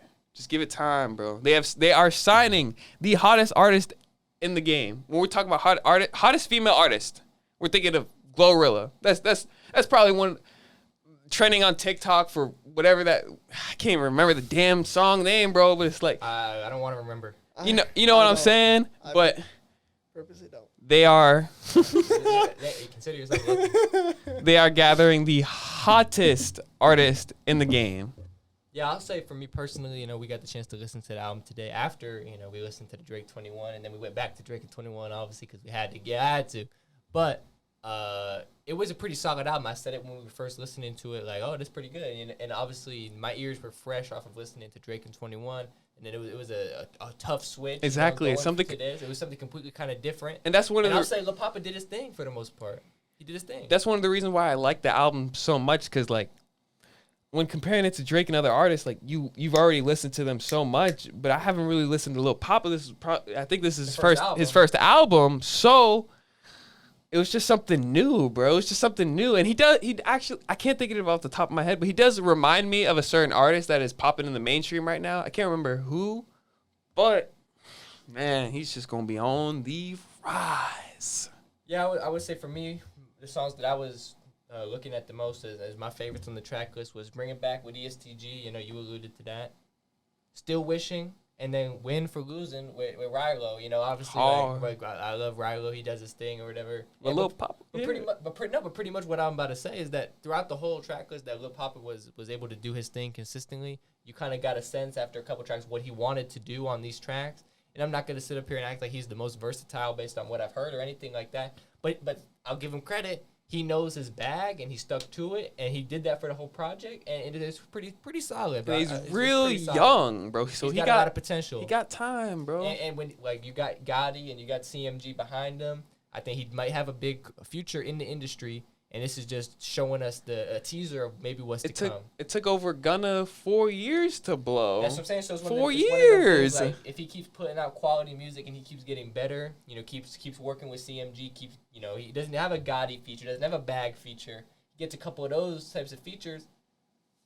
We'll take the next job. I'll be excited to listen to obviously it's crazy because he just dropped the project, but the next project that he drops, I'll be excited to listen to it because I assume he's going to take it up a notch and get maybe a couple more big name Exactly. features. Yo Gotti's like, yo, it's time, bro. It's time to get you bag. It's time to get you me. You know what I'm saying? We talking about me referring to Yo Gotti. You know, so I would say overall for me personally, it's a good project, but I'm gonna give it a 6, but it's a good 6. That's what I'm saying, bro. 6. Like I wanted to give it an 8, bro, but it's a good 7, bro. Because there's a couple of songs where you're going throughout the tape, and it's like, oh man, he's catching that repetitiveness, bro. Yeah, it's starting to be repetitive. Exactly. But then he can work on his versatility. Exactly. But then he just threw in one of the songs and he switched up his flow completely. So not completely, but a lot. So it was very, very interesting. It was very, very interesting to see. Mm-hmm. It's fair. You got any thoughts on the Lil Papa project, bro? Any thoughts? Any thoughts? I mean, other than you were there in the car. I was in the car. Other than like the exact same thing Zach had to harp on, you know, I did agree it was a 6. I enjoyed it, you know, the versatility a little bit on it, but he's still new to me, so I gotta wait till before I can like vault him to like, oh yeah, he's one of my top artists I listen to, you know, like. So gotta give it some time. He's still young in the game. It's one of them things he's gonna continue to develop, and that's why I said the next project will be a true telltale sign for me personally because I need to see a jump from him. And I know we spoke on our favorite songs on the album, but my favorite song overall by him is Pledge, what he did on the CMG tape. Remember that song that I showed you off the CMG tape that he did? Bro, that song, bro. And that just goes to show when he gets the backing of CMG and he really feels like, you know what I'm saying? Like, we know what he can do. So I feel like it's one of them things like, that song just... There's so much potential there, you know? It opened my eyes to the amount of potential that he has. But when I first heard that song, I was like, damn, who is this?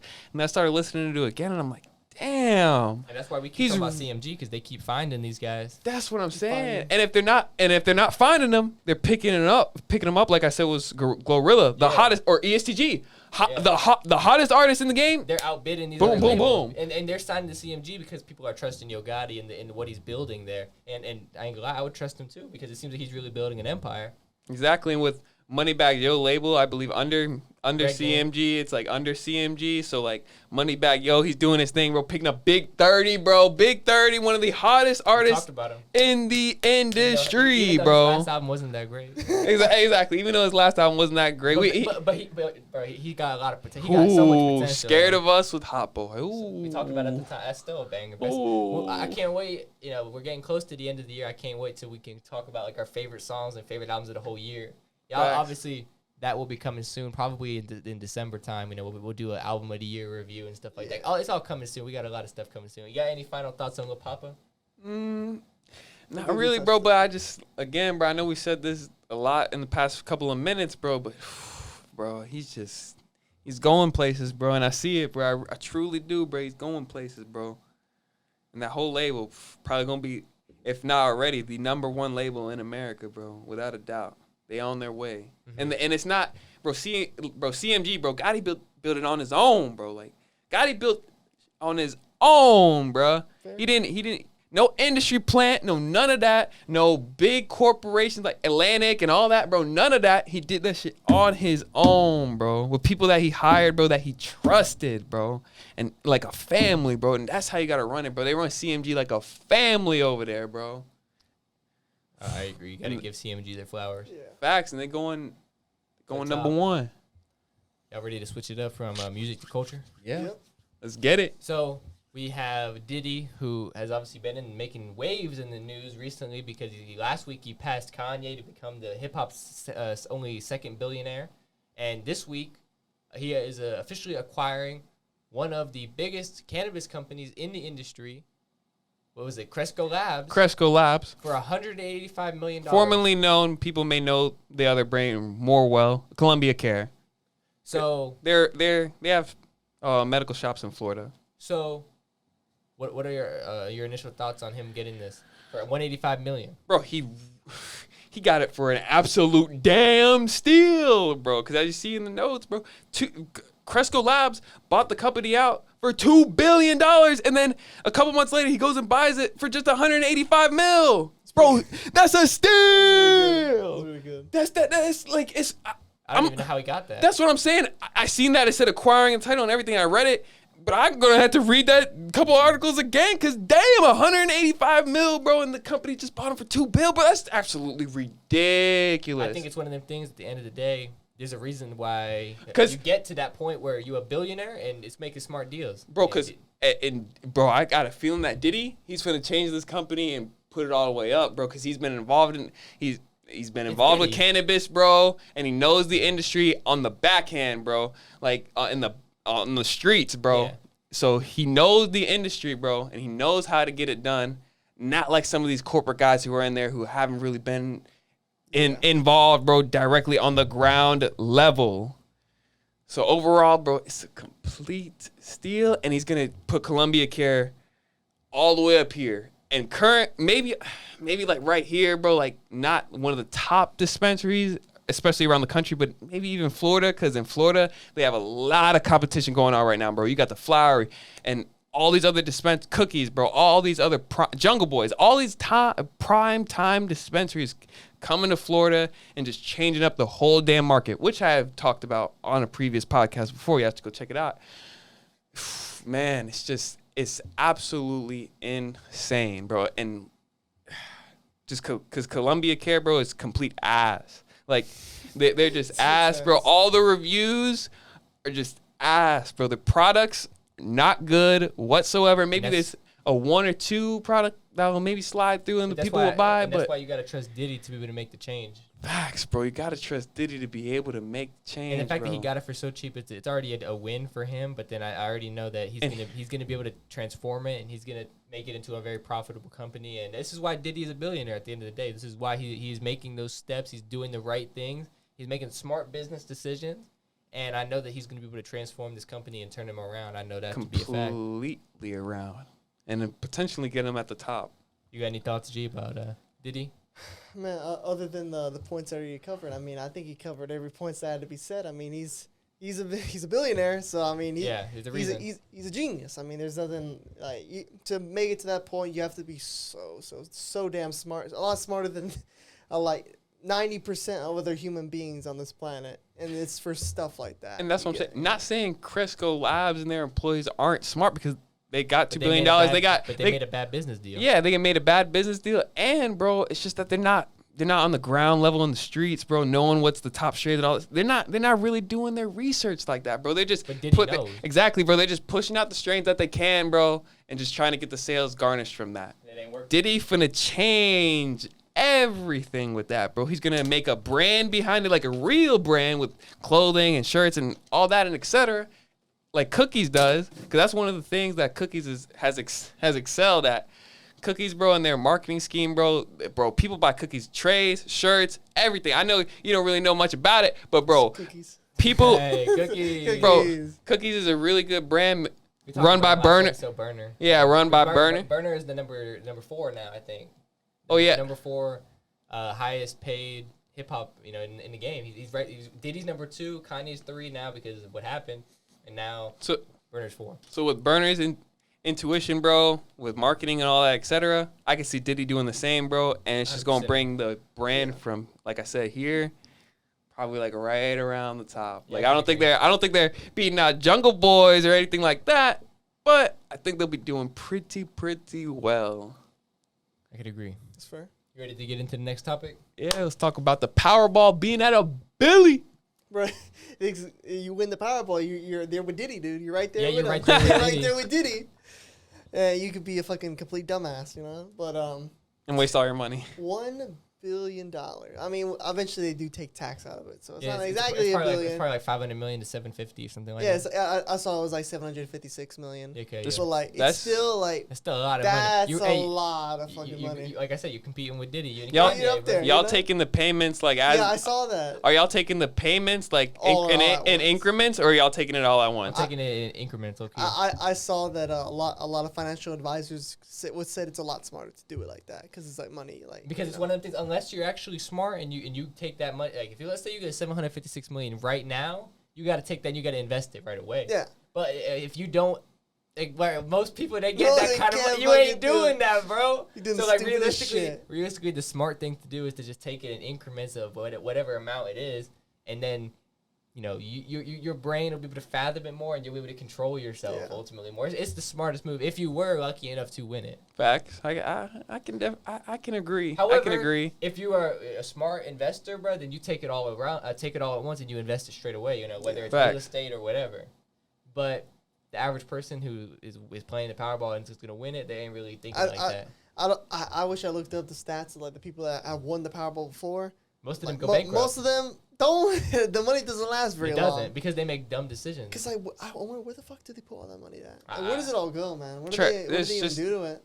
The number one is giving it away, and not They give it necessarily away even to to charity. family and shit. It's just more charities, and it's just trying to Yeah, trying to like- put your family up. But and then at the end of the day, a lot of those ideas don't work because they're just asking for money and they think they got an amazing idea, whatever. But it all Good idea. it ends up folding.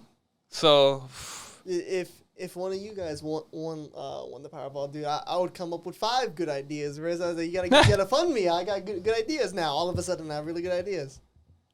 it's facts. I mean, What would y'all do if y'all won the money? Let's just say tomorrow it got announced. Gee, you win the Powerball. What's the first thing you're doing? the first thing I would do is I'd go to my finest adult club and I would drown every single, fine young lady with more money than, they could probably hold with their whole entire hands. That'd be my first idea, but, I'm not like everybody else.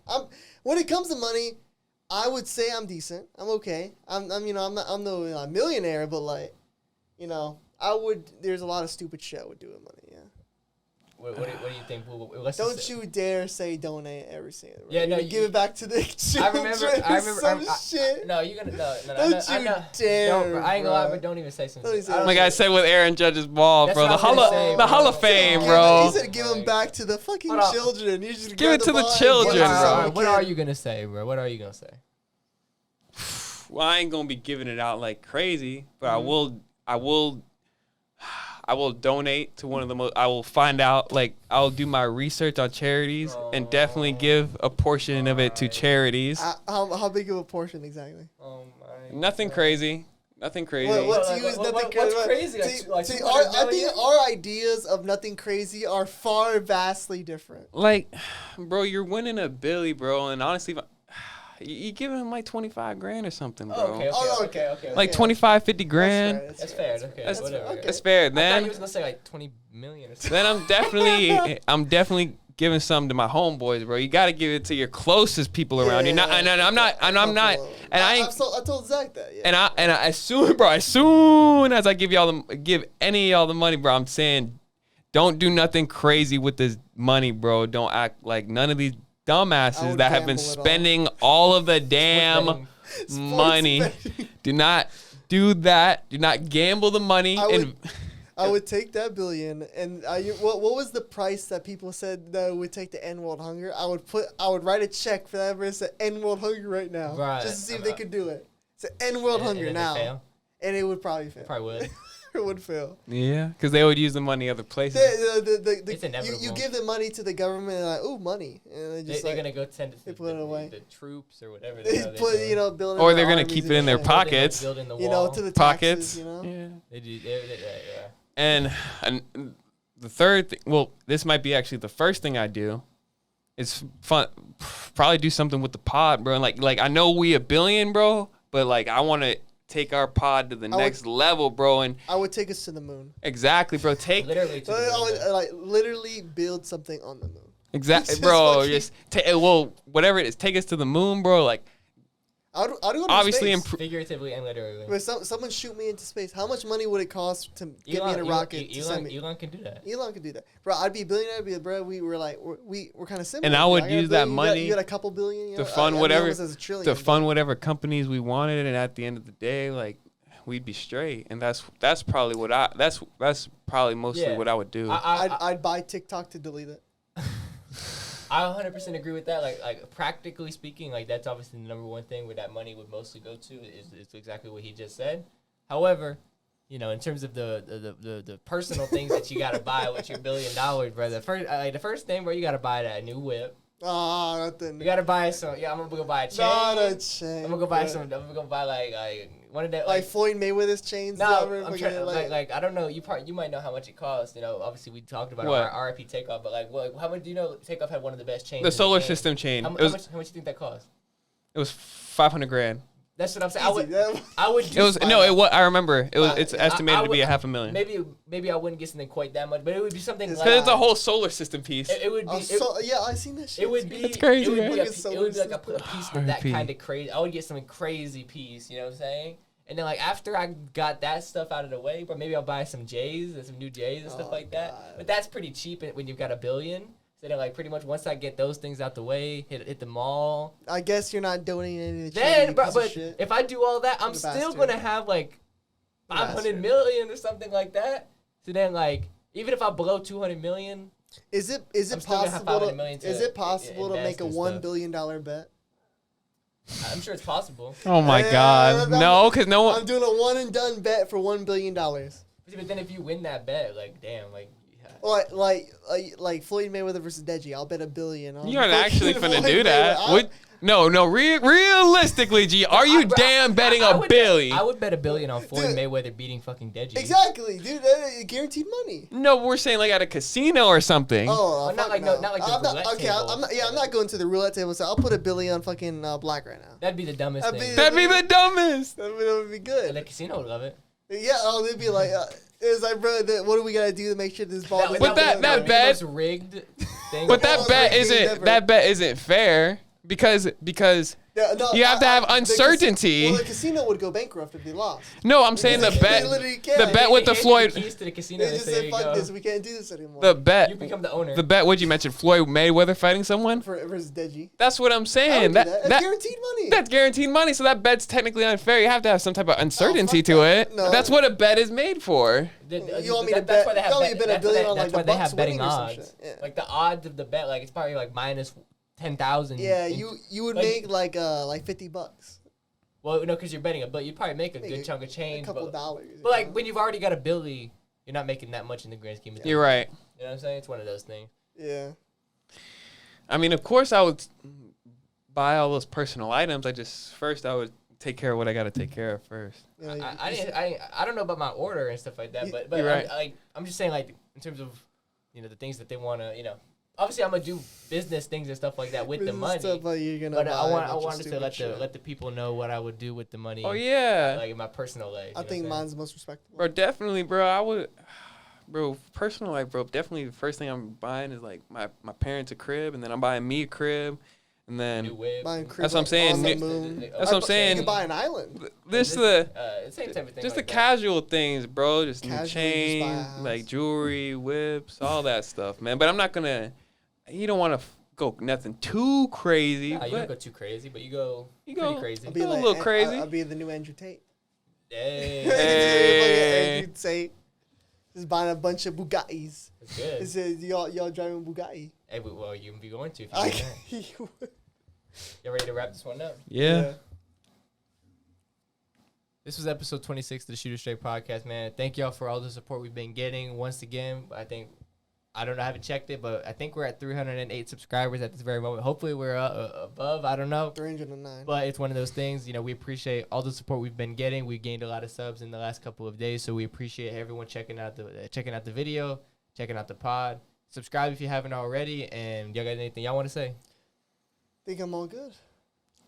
I'm going to just say, We want to see all comments on this episode and Exactly. clips in the before reels. and the reels on all of our different social medias, Facebook, Instagram. We want to see the comments YouTube and shorts. yeah, just keep up the engagement because we not only respect, we love your guys' opinion. Exactly. So with all that being said, man, thank y'all checking out this episode of the Shooter Straight Podcast. I'm your co-host, Zach. I'm your co-host, Blue. I'm still G. And we will see y'all next time for episode 27. Peace. Continue to shoot it straight.